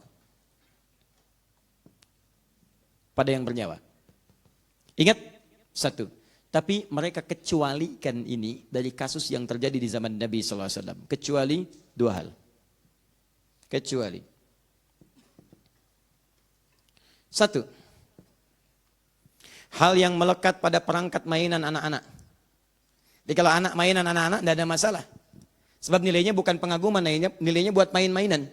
Sayyidah Aisyah punya mainan, teman-temannya punya main-mainan. Dan tidak pernah dinafikan oleh Nabi SAW. Illa lu'batul banat, kecuali mainan anak-anak. Jadi kalau ibu ingin memberikan anak-anak misalnya mainan-mainan Hello Kitty, ya itu nggak ada masalah. Ya, nggak ada masalah. Bawa Hello Kitty, kita ke rumah. Nah, ada Hello Kitty, Hello Kitty. Nah, kan? Nah, Anda yang mau mengaji tiba-tiba datang, haram ya? Oh, tidak. Nas yang kedua mengatakan illa lu'batul banat, kecuali mainan bagi anak-anak. Boleh, tidak ada masalah. Ini ada Doraemon, bawa kan? Ini mainan panda, bawa, itu nggak ada masalah. Mainan anak-anak. Baik ya, kecuali misalnya orang tua yang kekanak-kanakan, ya. Sudah 70 tahun masih pakai boneka, tak ninung, tak ninung, itu salah. Nah, misalnya. Jelas ya, ini lu'batul banat, itu mainan anak-anak. Mainan anak sama perangkat mengajari anak. Anak menggambar misalnya macam itu tidak ada masalah. Gambar bikin ini, bikin itu. Ada kelas menggambar di sekolah, tidak ada masalah. Karena memang untuk anak-anak. Mendekatkan pada dunia dia, ada tasawur. Deskripsi bagi dia untuk memahami lewat permainan. Karena anak-anak belum ngerti, ya dia belum balik. Bagaimana mau menyekutukan Allah, balik aja belum? Belum balik, dia belum ngerti. Salat aja belum wajib, puasa aja tidak. Jadi kalau ada anak-anak belum balik, ibu jangan memaksanya, tapi mengajarkannya dalam kemuliaan. Paham ya? Ini mau puasa sebentar lagi, ada anak belum balik, latihan dia pelan-pelan. Kalau zuhur buka, apresiasi. Aduh adek pintar. Ayah dulu nggak seperti adek. Adek zuhur, ayah dulu jam 10 bukanya. Bu, misal gitu kan, angkat dia, ayo lawan lagi ya kakak, tuan, sampai dengan asar. Besoknya asar, dia buka, adek pintar, Masya Allah. Tuh mamah dulu, zuhur lewat dikit udah buka, ada sampai asar. Besoknya maghrib jam 6, dia setengah 6 udah minta buka. Setengah 6, nggak apa-apa biar buka. Gak apa-apa, apresiasi lagi, dorong lagi. Dek, besok setengah jam lagi ya, karena dia belum balik. Belum waktunya sampai pada keadaan dia. Metabolisme tubuhnya masih menyesuaikan. Jangan dipaksa. Dek berjuang, setengah jam lagi. Anda orang tua yang keterlaluan. Orang udah lapar, didorong-dorong. Ayo dek, berjuang. Luar biasa. Ini satu ini. Yang kedua, pada gambaran-gambaran yang sifatnya direndahkan. Ya, muhannidah. Direndahkan itu tidak dianggap sebagai sesuatu yang mengagumkan.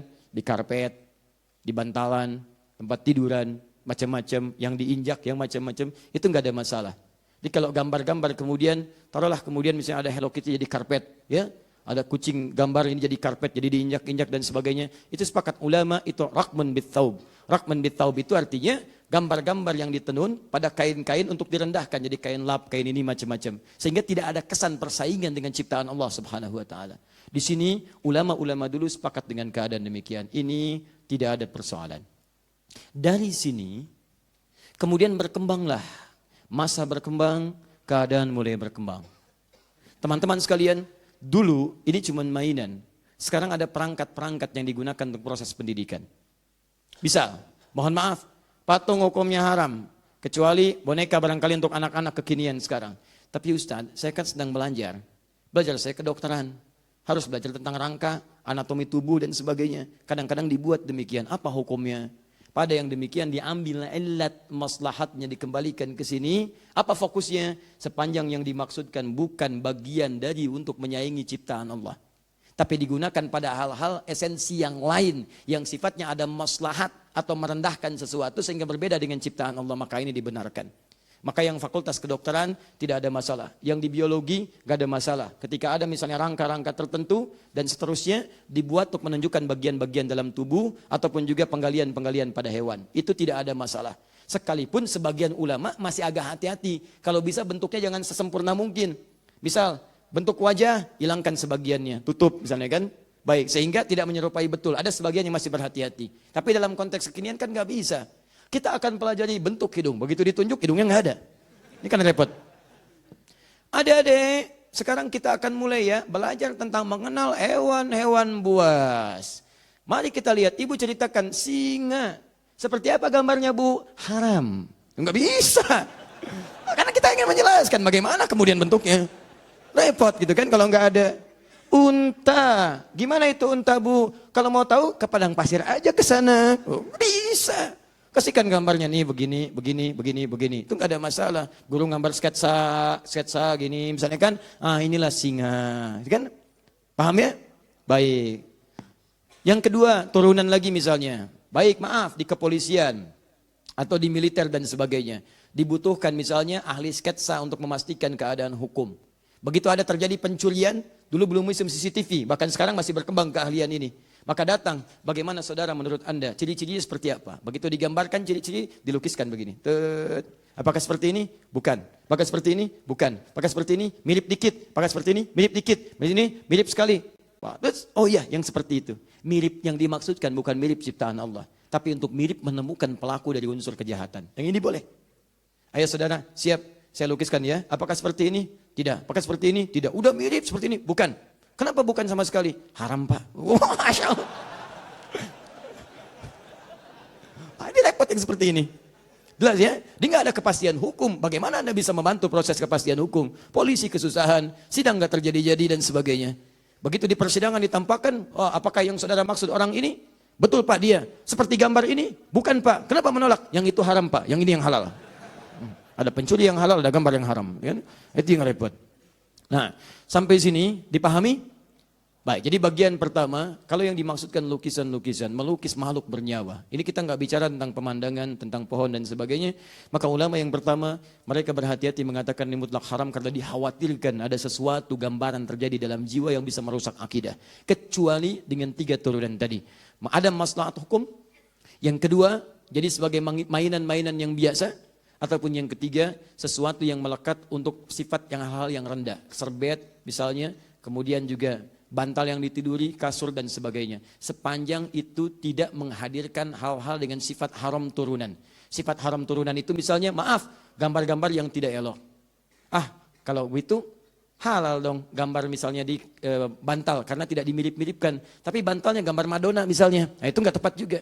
Nggak boleh. Hal-hal yang sifatnya melahirkan turunan hukum baru, itu yang dihilangkan.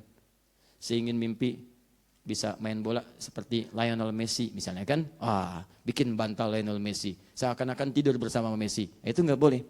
Haram hukumnya. Saya nggak mau pakai Messi main aja kalah 3-0. Saya Ronaldo aja misalnya kan yang golin saat di puncak. Misal gitu kan. Itu nggak boleh. Karena ada suasana yang hadir kemudian yang tidak dibenarkan. Jelas? Tayyib. Masuk selanjutnya. Kenapa sampai ke Ronaldo? Bismillahirrahmanirrahim. Teruskan ya. Ini kan baru masa konvensional, belum kekinian. Kita belum masuk foto. Judulnya kan foto dan gambar. Kalau gambar sifatnya lukisan, kalau sekarang ke foto. Yang haram sudah, sekarang kita teruskan. Saya bacakan dulu ya. Ini narasi teksnya. Tadi sudah saya terangkan dengan jelas ini narasi teksnya. Ma yuhramu minas suwar wat tamathil. Apa-apa yang haram diharamkan dari gambar-gambar dan patung-patung. Kan? Awalan at-tamathil al-mujassamah. Patung-patung yang berbentuk. Kan? Idza kanat lidhi rahin min insanin aw hayawanin tuhramu bil ijma'.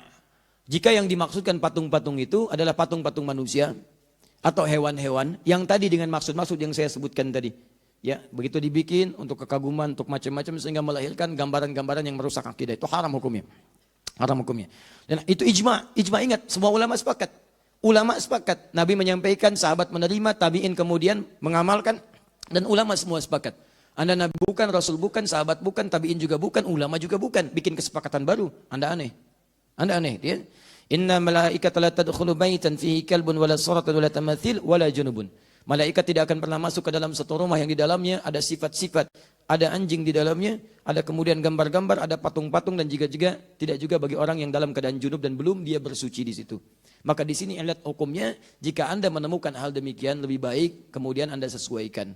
Ya, jadikan seperti Nabi tadi. Nabi masuk ke ruangan, ada Sayyidah Aisyah, tiba-tiba yang digambar di gorden diturunkan. Jadi keset, jadi bantalan, jadi apa dan sebagainya. Itu lebih selamat dibandingkan Anda pajang dan sebagainya. Menghadirkan satu saat Anda lewat. Ada patung kuda misalnya kan. Begitu lihat, duh, ini kuda kasihan, siang malam begitu aja. Capek kayaknya, berdiri aja begini kan. Itu aja udah candaan yang kemudian melahirkan gambaran. Mirip ya. Ada patung kuda di Bekasi, kudanya warna putih, di Kemang warna hitam. Masya Allah. Di Kemang warna hitam itu katanya kudanya, kuda yang di Bekasi. Terbang ke sana, begitu terbang kena polusi yang di sana hitam. Patung kuda satu hilang di Bekasi. Karena jadi candaan di situ. Ya, kuda terbang padahal kudanya kuda patung, kuda bikinan dan sebagainya. Disitulah kadang ada kesan-kesan tersendiri yang menghadirkan seakan kekaguman yang tidak pada tempatnya. Jadi keliru di situ. Paham ya?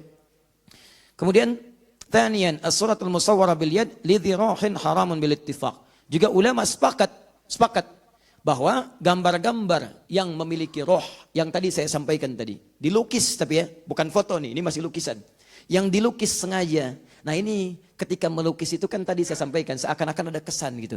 Ada kesan, kemiripan, macam-macam. Ini yang paling bahaya. Ini semua ulama sepakat itu haram hukumnya.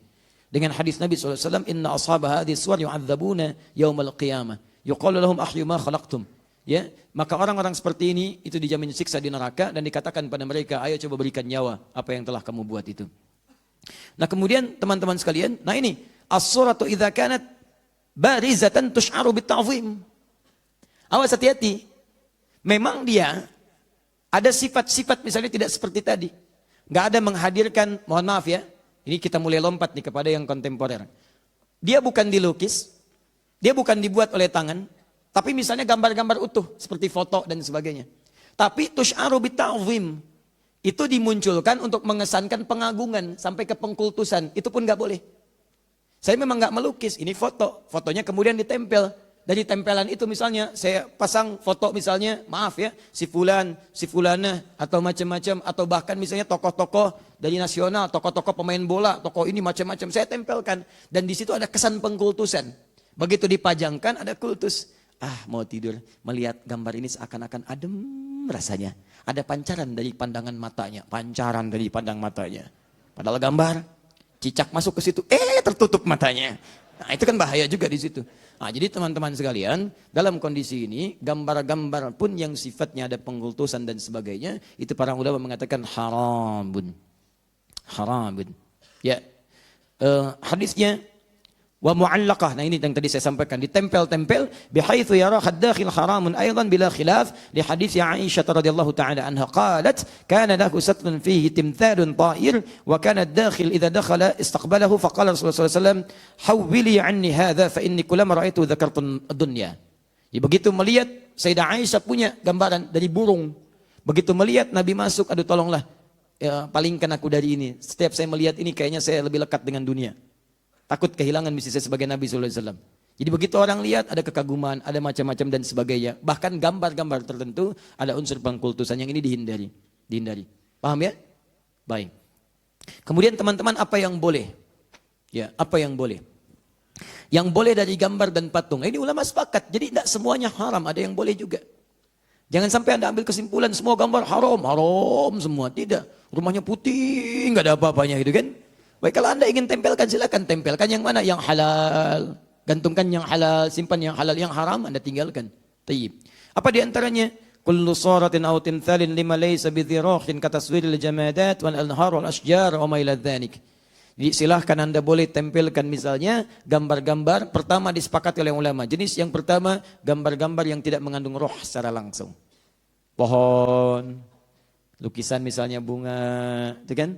Masya Allah bunga tulip, ya begitu dipasang di situ kelap-kelip, ya, tulip. Kemudian misalnya ada bunga mawar, ya bunga melati, semuanya indah. Pasang macam-macam. Itu nggak ada masalah di situ. Tapi ingat hukum yang sebelumnya berlaku. Jika gambar itu pun menghadirkan pengkultusan. Duhai bunga tulip yang tulap-tulip di malam hari dan kelihatan cahayanya, aku hadirkan di rumah ini, duhai. Berikan aku kekuatan. Masya Allah. Dengan kekuatan bunga tulip, aku akan menghukummu. Misalkan istimarah pada suami. Wah, muncul. Nah itu pun nggak boleh. Terjadi percekcokan antara suami dengan istri, melihat bunga tulip, muncul misalnya imajinasi, marah istrinya, kenapa mah? Dengan kekuatan bunga tulip, aku akan menghukummu. Misalnya, itu nggak boleh. Jelas ya? Teman-teman sekalian, kembalikan. Kullu suratin laysat muttasillatal hay'ati ka suratil yadi wa haddiha mathalan awil aini awil qadami. Ya fa innaka la tuhramu li annaha laysat kamilatal khalqi. Atau jika Anda ingin bikin sketsa yang tidak sempurna boleh.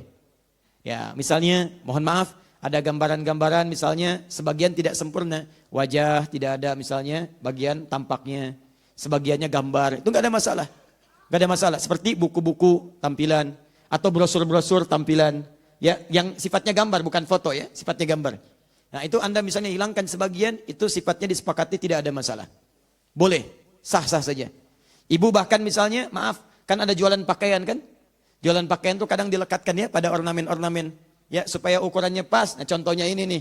Ya, ada misalnya patung-patung, sebagian yang dipakaikan. Itu kalau sebagian tidak lengkap masih boleh. Tangannya hilang misalnya kan. Baik, tinggal badannya saja begini. Ya, wajahnya sebagian disamarkan. Itu boleh. Itu boleh. Baik, ukurannya pas seperti ini. Baik, cocok ya. Coba, cocok nggak Pak? Oh, ini aja ukuran Bapak. Cocok, masa Bapak enggak? Baik, jelas ya? Baik. Pak, kalau Bapak mau pakai yang itu aja tuh, itu yang lebih cocok tuh, lengannya masih ada, pakaiannya ada, wajahnya ada. Saya nggak mau itu patungnya haram. Baik. Tapi patungnya yang haram, pakaiannya tidak. Jelas ya? Baik. Jangan Anda berikan tulisan, ceklik di foto. Ingat ya, ini barang haram. Masya Allah. Tidak, bukan. Bukan keadaan yang harus diperbaiki di situ. Jelas sampai sini? Baik, teruskan. Nah, kemudian, qala al-ulama ويستثنى من التحريم لعب البنات لما ثبت عن عائشة رضي الله تعالى عنها أن النبي صلى الله عليه وسلم تزوجها وهي بنت 7 سنين وزفت إليه وهي بنت 9 ولعبها معها ومات عنها وهي بنت 18 سنة.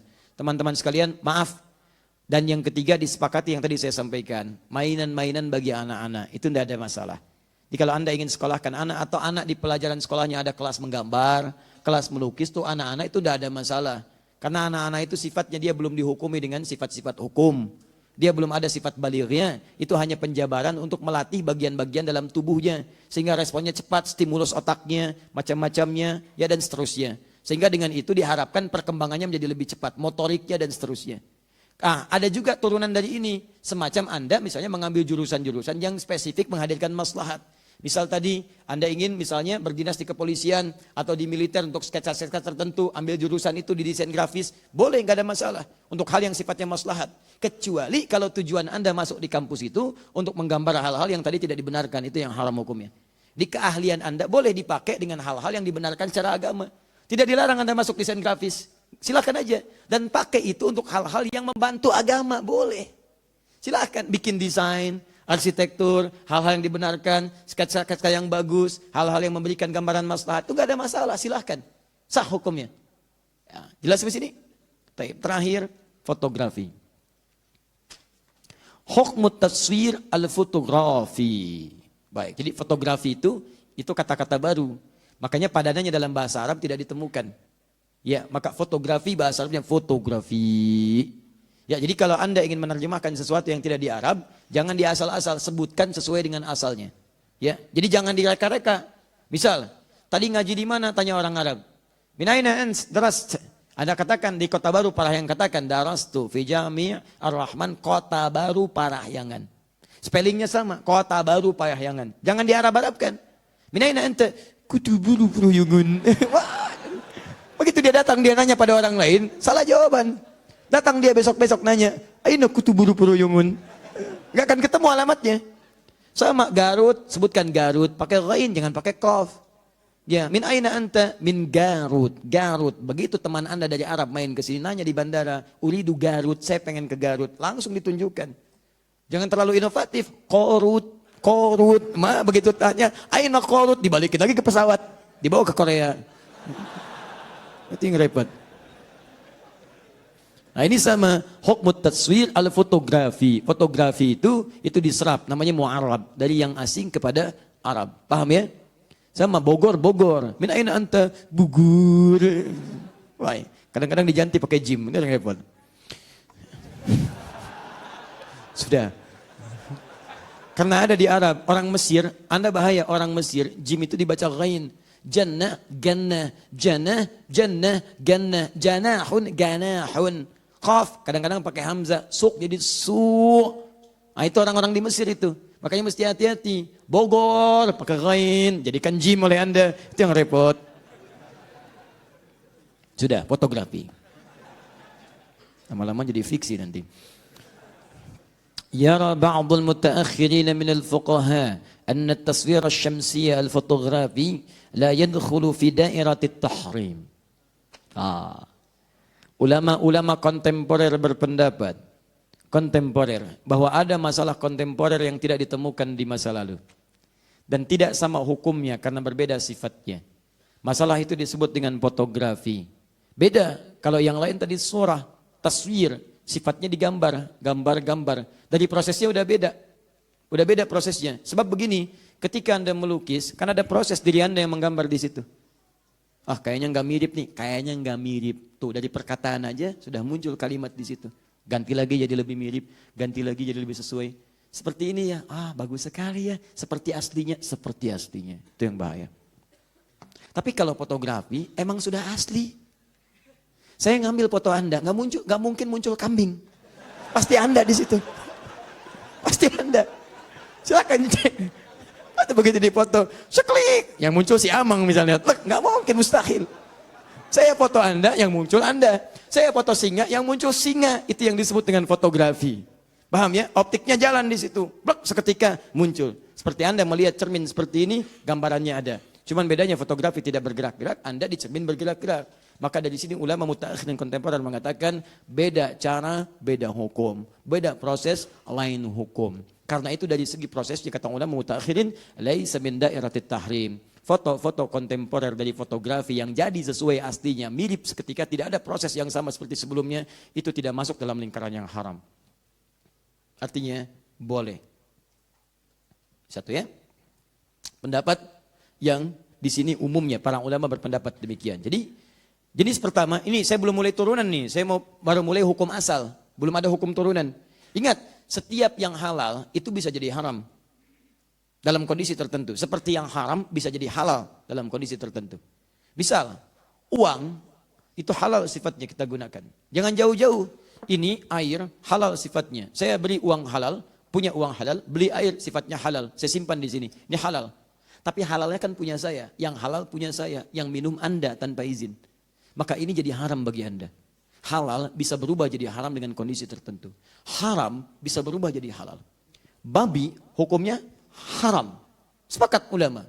Dan gak ada celah di situ untuk kehalalannya. Haram semua dengan segala turunannya. Tapi kondisi menjadikan Anda datang ke satu tempat, datang ke Cina, kebagiannya, Xinjiang datang ke jauh sampai ke daerah-daerah hutan. Gak ada makanan, gak ada macam-macam yang ditemukan. Anda perlu bertahan untuk hidup. Yang ada cuman babi, akok sekitaran Anda misalnya. Masya Allah. Awas jangan diutak-atik kata-kata saya, jangan diutak-atik, awas. Awas. Jangan diutak-atik kata-kata saya. Begitu muncul yang ada cuman babi. Kalau Anda nggak makan, Anda meninggal. Itu poinnya, sedangkan sifatnya haram. Seketika itu jatuh hukumnya berubah jadi halal. Baik, jadi dalam kondisi demikian, Anda bolehkah makan babi? Tidak. Babi besar begitu bagaimana dimakan? Ya, Anda potong dulu, setelah Anda potong masak dulu. Dan jangan dimakan keseluruhannya. Makan untuk mencukupkan, menghilangkan lapar Anda. Makan, hilang lapar. Enak juga nih. Bukan. Tapi kan, habis, selesai. Nah, sambil makan, sambil mencari yang halal. Begitu kemudian menemukan ayam, maka babi tidak berlaku kehalalannya bagi Anda. Selesai semua. Tuk, simpan itu selesai, kemudian kembali kepada yang halal. Jelas ya? Nah, kecuali nanti nas yang lain, segala hewan yang ada di laut, ya, at-tahuru ma'uhu wal hillu maitatuhu. Kalau yang di laut itu, masya Allah, itu airnya itu sah digunakan bersuci dan halal semua bangkai yang ada di dalamnya. Maksudnya hewan-hewannya halal di situ. Ya, di kalau nyari babi laut tuh kalau ada, kan? Makanya babi nggak ada di laut. Oh, ceburin, bawa babi dari darat, ceburin ke laut. Halal ini. Tidak. Jangan terlalu kreatif di situ, tetap haram kalau yang seperti itu. Paham ya? Baik. Jadi semua yang ada di laut itu halal hukumnya, kecuali putri duyung. Taib. Jelas ya? Sekarang kita ambil hukum dasar dulu. Hukum dasarnya untuk foto itu boleh. Itu boleh hukumnya. Jadi silakan kalau misalnya Anda ngambil foto, misalnya kan dalam kajian ingin dilihat, ingin macam-macam. Atau misalnya Anda ingin mengenalkan sebagai pendidikan, foto presiden misalnya kan ditempel, dipajang untuk diketahui macam-macam. Di Madinah ada foto raja-raja dipajang. Raja Fulan, Raja Fulan, Raja Fulan sampai Raja Salman. Sampai sekarang kemudian pangerannya juga dan seterusnya. Ada, itu tidak ada masalah. Status ya kan dengan foto-foto dipajang atau misalnya gambaran-gambaran tertentu ada kejadian digambarkan itu tidak ada masalah. Sepanjang foto-foto yang dimaksudkan bukan sifat yang pertama. Ya, walaupun nanti ada sebagian ulama-ulama yang tetap ketat di sini. Kata para ulama, hukum fotografi itu kami mengambil kehati-hatian sama dengan yang lainnya. Kecuali dalam kondisi-kondisi tertentu. Misal, seperti untuk KTP, seperti untuk paspor, seperti untuk macam-macam. Cuman ulama mutaakhirin kemudian menjawab, bagus kehati-hatian itu kami hargai. Cuman kan faktor itu pengecualian sifatnya darurat. Sedangkan KTP bukan hal yang darurat. KTP dibawa kemana-mana. Ya, maaf Pak, bisa lihat identitasnya. Tapi ini darurat ya Pak ya. Darurat ya Pak. Baik, paspor kan dibawa ketika Anda keluar. Dan darurat itu sifatnya ketika tidak ada, maka hukumnya pun hilang. Sama dengan tadi, babi misalnya darurat itu, begitu menemukan ayam, itu tidak. Tapi kan itu melekat pada Anda dalam kehidupan. Tapi tetap Anda tidak bisa menyalahkan prinsip, karena ini bagian dari pendapat yang diambil dengan pertimbangan-pertimbangan tertentu. Jadi kalau Anda menghindari foto, misalnya teman Anda, nah itu nggak apa-apa kita hargai, nggak ada masalah. Tolong jangan foto saya ya, kenapa? Saya lebih ingin berhati-hati, takut saya masuk dalam yang diharamkan. Itu nggak apa-apa, kita hargai dia. Ya, tapi kalau Anda ingin mengambil yang lain, itu pun nggak ada masalah. Jadi kalau ada ustadz yang nggak mau difoto, nah berarti ustadz ini mengambil pendapat yang ini. Berarti ustadz sedang berhati-hati di situ. Baik ya, ustadz foto dulu ustadz. Oh maaf, saya belum bisa difoto. Oh baik, ustadz haram ya. Kalimatnya yang enak. Ustadz sedang mengambil pendapat yang pertama. Baik, ustadz maaf, boleh lihat identitasnya? Baik, tapi kan ustadz di sini ada foto. Itu kecuali. Nah, itu berarti ini gelombang dari sebagian pendapat. Yang lainnya, saat boleh foto, boleh silakan. Ini berarti dia mengambil pendapat yang mutaakhirin yang melihat perbedaan dari sifat-sifat keharaman beda dengan yang lainnya. Paham? Baik. Terakhir, di bagian penutupnya, hukum foto ini pun ada turunan. Saya bacakan dulu pendapat Syekh Saiz. Yaqulu fadilatul Syekh Saiz ma nassahu wa la'allaka turidu an ta'rifa hukma ma yusam bi taswiri syamsi. Boleh jadi Anda ingin mengetahui tentang hukum fotografi atau foto-foto biasa yang bukan lukisan.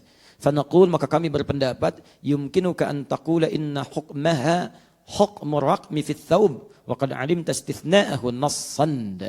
Wa dhalika an taqul inna hadha laysa taswiran bal habsan lis-surati wa ma mithluhu illa kamathali as-sura fil mir'at.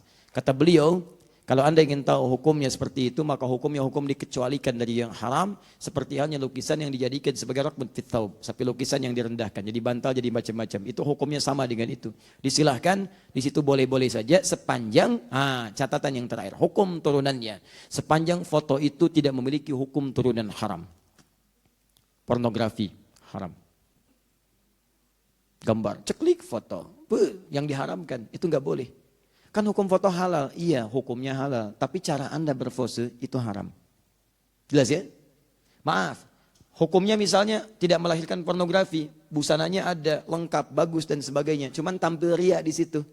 Genit dan sebagainya. Ingin menarik perhatian orang lain, tabarruj di situ. Sama. Pakai jilbab, teman terlampau genit. Ingin tampil macam-macam. Itu tetap haram juga hukumnya. Dan seterusnya. Sama foto, tapi foto itu dijadikan sebagai bagian dari jimat, pengkultusan dan sebagainya. Memang hukum fotonya enggak haram, tapi hukum pengkultusannya haram. Makanya ketika hukum pengkultusan itu haram, jatuh gambarnya pun haram ada di sekitaran Anda. Paham sampai sini? Maka dari itu, jika Anda ingin misalnya menjadikan gambaran foto-foto itu sebagai dokumen-dokumen saja, untuk yang disampaikan sebagai pembelajaran, misalnya pengingat pada keluarga, ini kakek, ini nenek dan sebagainya, sehingga mereka lebih merasakan ketika berdoa kepada Allah Subhanahu wa taala. Ada anak yang lahir bapaknya enggak ada. Begitu dewasa ingin diperkenalkan. Ma, papa dulu seperti apa gambarnya? Haram nah. Di papa haram ya, Ma? Bukan. Gambarnya yang enggak boleh. Nah, bagaimana menjelaskan yang seperti itu? Kalau tujuan untuk menyampaikan boleh di foto keluarga. Adik sini sayang. Adik sabar ya nak ya. Yuk. Papa memang sudah enggak ada bersama kita. Tapi mama yakin ini mungkin ladang pahala yang Allah berikan kepada kita supaya kita banyak berdoa untuk papa. Kita banyak mengerjakan amal soleh. Ini dulu gambar papa. Masya Allah, dulu berharap ada jadi penghafal Quran. Begitu melihat wajah ayahnya. Dan ada harapan tinggi pada dirinya, termotivasi dia untuk menghafal Quran. Ya Allah, berikan saya kekuatan menghafal, ya Allah. Saya ingin pahala yang mengalir untuk ayah saya, dan sebagainya. Terbayang suasana itu. Itu jadi dorongan yang kuat. Juga untuk masalah-masalah yang lainnya. Yang demikian itu dibolehkan. Kecuali ada gambar yang lain. Adik sini sayang, ini eyang kamu. Eyang kamu itu dulunya sakti mandraguna. Lebih sakti dibanding si Mandra. Wah, macam-macam. Si Mandra kalah sama ini. Wah, misut, pasang ini, itu salah. Salah di situ. Jadi itu yang coba dihindari. Paham ya? Nah, kalau sudah paham, sudah mengerti, maka sudah jelas. Apalagi yang mau diperselisihkan. Argumentasinya jelas, kisahnya jelas, turunan hukumnya jelas, kitabnya juga ada. Tinggal Anda praktek dalam kehidupan, dan saya tidak pernah memaksakan Anda mau milih yang mana. Kalau dari kesimpulan ini Anda ingin misalnya saya nggak apa-apa, saya nggak pengen ada seperti itu, biar putih saja rumah saya, silahkan, itu hak Anda. Dan tidak boleh kita memaksakan hak kepada orang lain. Anda ingin dengan tanaman saja, boleh, itu sah-sah saja. Tapi juga Anda mesti menghargai jika ada teman-teman Anda setelah pelajaran ini memilih misalnya untuk mempraktekkan hal-hal yang bermanfaat dengan apa yang tadi disampaikan. Maka dengan itu nyaman kehidupan kita, tenang kita dalam beribadah, dan insya Allah semoga Allah meridhai apa yang telah kita pelajari. Nah, jelas uraian saya? Paham insya Allah? Mengerti? Siap mengamalkan? Baik, pilihan terserah Anda. Silahkan Anda pilih sesuai dengan apa yang Anda ingin sampaikan. Kesan pertama memang begitu menggoda, tapi selanjutnya itu terserah Anda. Nah, teman-teman sekalian, fokus baik-baik ya. Fokus baik-baik. Kalau sudah jelas, sudah baik semuanya, hukum sudah ada, maka saya mohon kepada Anda, semua pelajaran fikih ikhtilaf kita gunakan sebagai pegangan untuk beramal. Bukan amunisi untuk mendebat orang lain. Dan kalau ada iseng-iseng yang mendebat dan sebagainya, acuhkan aja. Karena perdebatan tidak membawa maslahat. Anda meninggalkan perdebatan sekalipun Anda benar, Allah bangunkan bagi Anda istana di pinggiran surga. Kok di pinggir Ustaz? Biarin, yang penting ada. Daripada enggak sama sekali. Daripada enggak. Enggak apa-apa, hadir dan sebagainya. Itu nikmat. Dibandingkan Anda capek, sibuk. Biarin orang-orang yang menyoal kadang-kadang, itu barangkali kurang mendapatkan wawasan yang lebih luas, atau ingin mempertahankan saja pendapat yang ingin dipegang, tapi mau memaksakan pada orang lain. Jadi yang seperti itu, anggap saja barangkali dia dalam proses pembelajaran, dan kita doakan supaya meluas wawasannya. Jangan diacuhkan juga, jangan diacuhkan, tapi kita dorong dengan doa, dan kita ajak. Jangan, saya tidak mengajarkan Anda untuk mengacuhkan orang lain, tapi kita doakan dalam kebaikan, sehingga itu menjadi nyata dalam maslahat kehidupan kita. Paham? Jelas? Siap mengamalkan? Saya cek dengan Quran surah kelima Al-Ma'idah ayat 100 sampai 101. Ya ayyuhalladzina amanu, hai orang-orang yang masih merasa punya iman. Ini bagi yang punya iman saja. Kalau yang tidak, barangkali tidak berlaku ayat ini. La tas'alu an asya'a in tubdalakum tasu'kum. Kalau uraian sudah jelas disampaikan dari awal sampai akhir, jangan coba-coba banyak ditanyakan lagi. Khawatir banyaknya pertanyaan itu menjadikan yang jelas semakin tidak jelas nantinya. Sudah jelas banyak ditanya, jadi tidak jelas. Beli sabun, jelas sabun, banyak ditanya. Sabun apa? Lifebuoy. Akhirnya yang tadinya mudah jadi susah. Yang dicari ada Dove, ada macam-macam, jadi ke Lifebuoy. Sudah jelas Lifebuoy, tanya lagi, belinya di mana? Alfamart. Padahal sekitarannya ada 212, ada Indomaret, ada macam-macam. Allah. Yang ada Alfamart. Kan Alfamart itu ada 3 mah. Allah. Yang mana? Yang dekat tiang listrik. Masya Allah. Tunjukkan di situ. Masya Allah. Begitu dia berangkat ke situ balik lagi. Sabun gak dibeli. Kok gak beli sabun? Tutup mah. Yang buka yang dekat pohon. Nah, itu yang merepotkan Anda semua. Jadi kalau sudah jelas, jangan banyak ditanyakan sehingga membuat yang jelas semakin tidak jelas. Jelas uraian saya? Paham? Ada pertanyaan? Masya Allah, Alhamdulillah. Kurang iman. Apa ya? Mungkin yang lain. Oh, ini sudah semua lah, sudah jelas. Satu saja saya bacakan ya, mungkin ini kekinian kasusnya, tapi sebetulnya kalau ini paham, gampang disimpulkan. Assalamualaikum Ustaz, Waalaikumsalam warahmatullahi wabarakatuh. Mohon penjelasannya, jelas tadi. Kadang-kadang, saya seorang juru foto yang fokus pada wedding fotografi, tapi sudah tidak lagi mengerjakan foto pre-wedding dan foto lamaran. Namun hingga saat ini masih ada beberapa hal yang mengganjal, yang sangat membutuhkan penjelasan mengenai hukum dari pekerjaan yang saya geluti ini. Masya Allah, orang menjalani pekerjaan, Anda gelut dengan pekerjaan. Saya kasihan pada Anda. Betul-betul saya kasihan. Sudah nggak jelas tiap hari gelut lagi. Tahu artinya gelut? Ya, berkelahi itu bahasa Jepang. Baik. Izinkan saya untuk memberikan sedikit narasi. Baik. Kerjaan saya di dalamnya menurut pemahaman saya banyak praktek yang sama sekali tidak syar'i, seperti musik, makan minum berdiri, pakaian-pakaian berlebihan, cenderung pamer, bahkan terbuka aurat, ikhtilat dan sebagainya. Baik, dan pertanyaan saya bagaimana hukum terkait pekerjaan ini kalau saya terlibat dalam acara tersebut? Anda kan bisa memilih. Anda bisa memilih. Hukum foto misalnya pada wedding pernikahan itu sah bila digunakan pada yang halal. Kan Anda bisa pilih foto-foto yang pernikahan yang syar'i. Ada kan yang pakai jilbab, laki-lakinya bagus, kan, dan seterusnya. Ke dalam akad, yang akad sesuai Islam itu boleh, gak ada masalah. Untuk mengabadikan itu semua, menyampaikan tentang pernikahan yang itu dokumentasinya bisa dibawa ke dalam nuansa rumah tangga yang bisa mengingatkan antar pasangan. Begitu ada masalah, lihat foto pernikahan. Ya Allah, saat akad saya berjanji tidak menyakiti istri saya. Saya berbuat salah telah menyakitinya. Ya itu poin pentingnya. Bukan untuk dihayalkan. Ya Allah, mudah-mudahan ada yang kedua ya Allah. Wah, bukan itu poinnya. Jelas ya? Jadi kalau yang seperti itu boleh, Anda bisa memilih. Ingat, rezeki itu sudah diatur. Sudah jelas, yang belum jelas itu surga Anda. Kalau Anda bisa memilih yang halal, kenapa pilih yang haram? Jadi kalau ada panggilan demikian, kan Anda bisa lihat, bisa petakan bagaimana suasananya.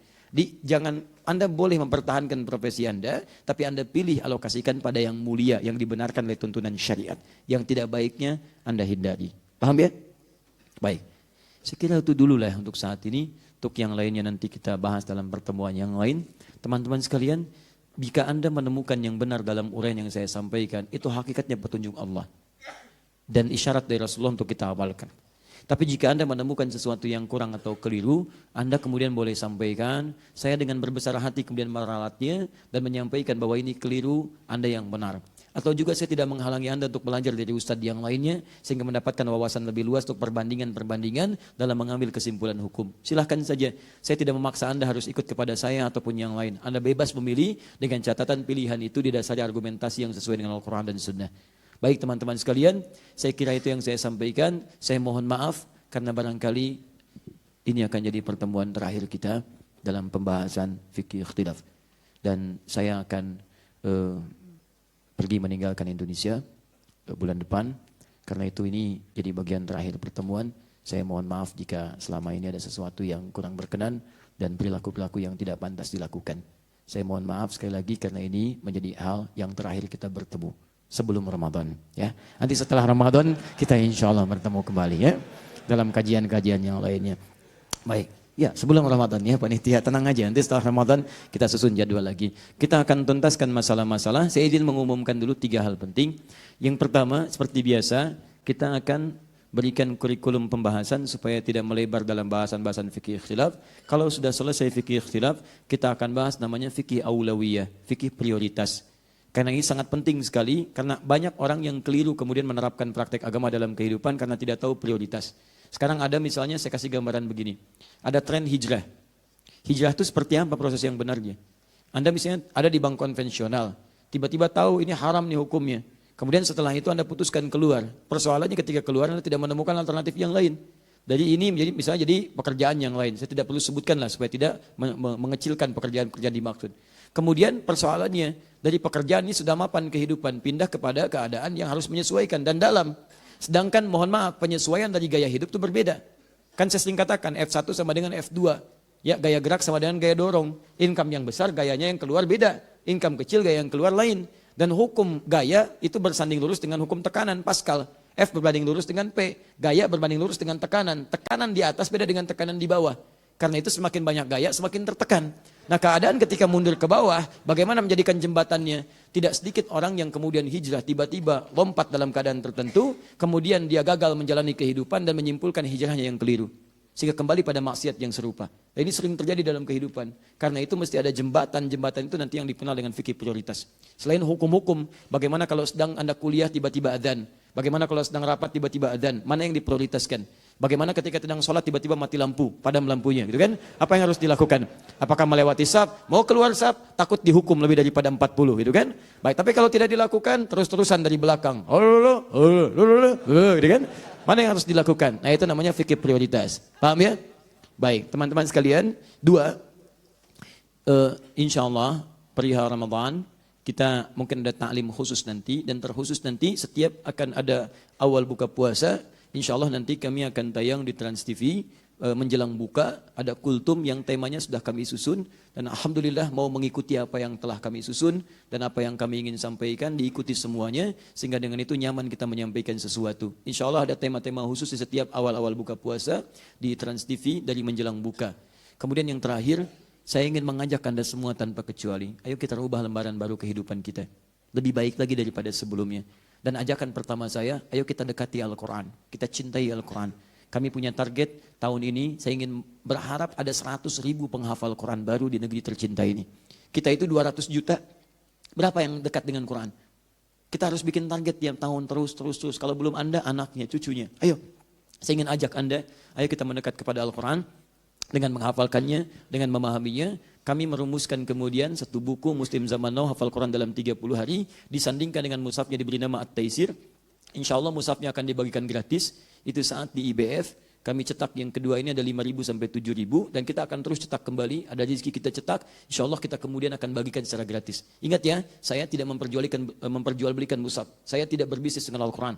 Ingat baik-baik itu. Jadi kalau ada yang jual belikan mushaf kami, katakan, sampaikan pada kami. Dan itu berdosa. Karena kami berikan untuk memudahkan Anda untuk menghafal Al-Quran.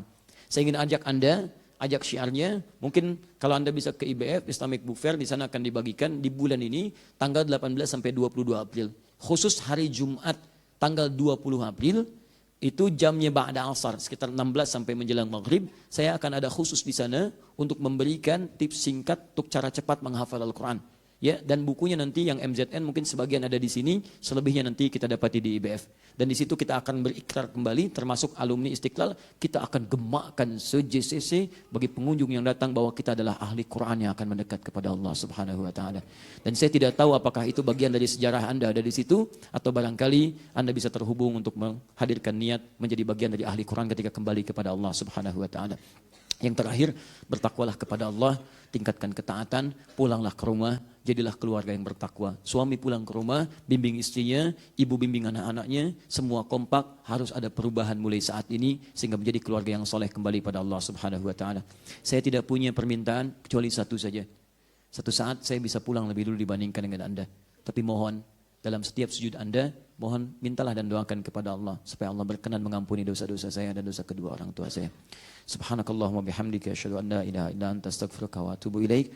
Wa akhiru da'wana alhamdulillahi rabbil alamin. Wal afu minkum. Assalamualaikum warahmatullahi wabarakatuh.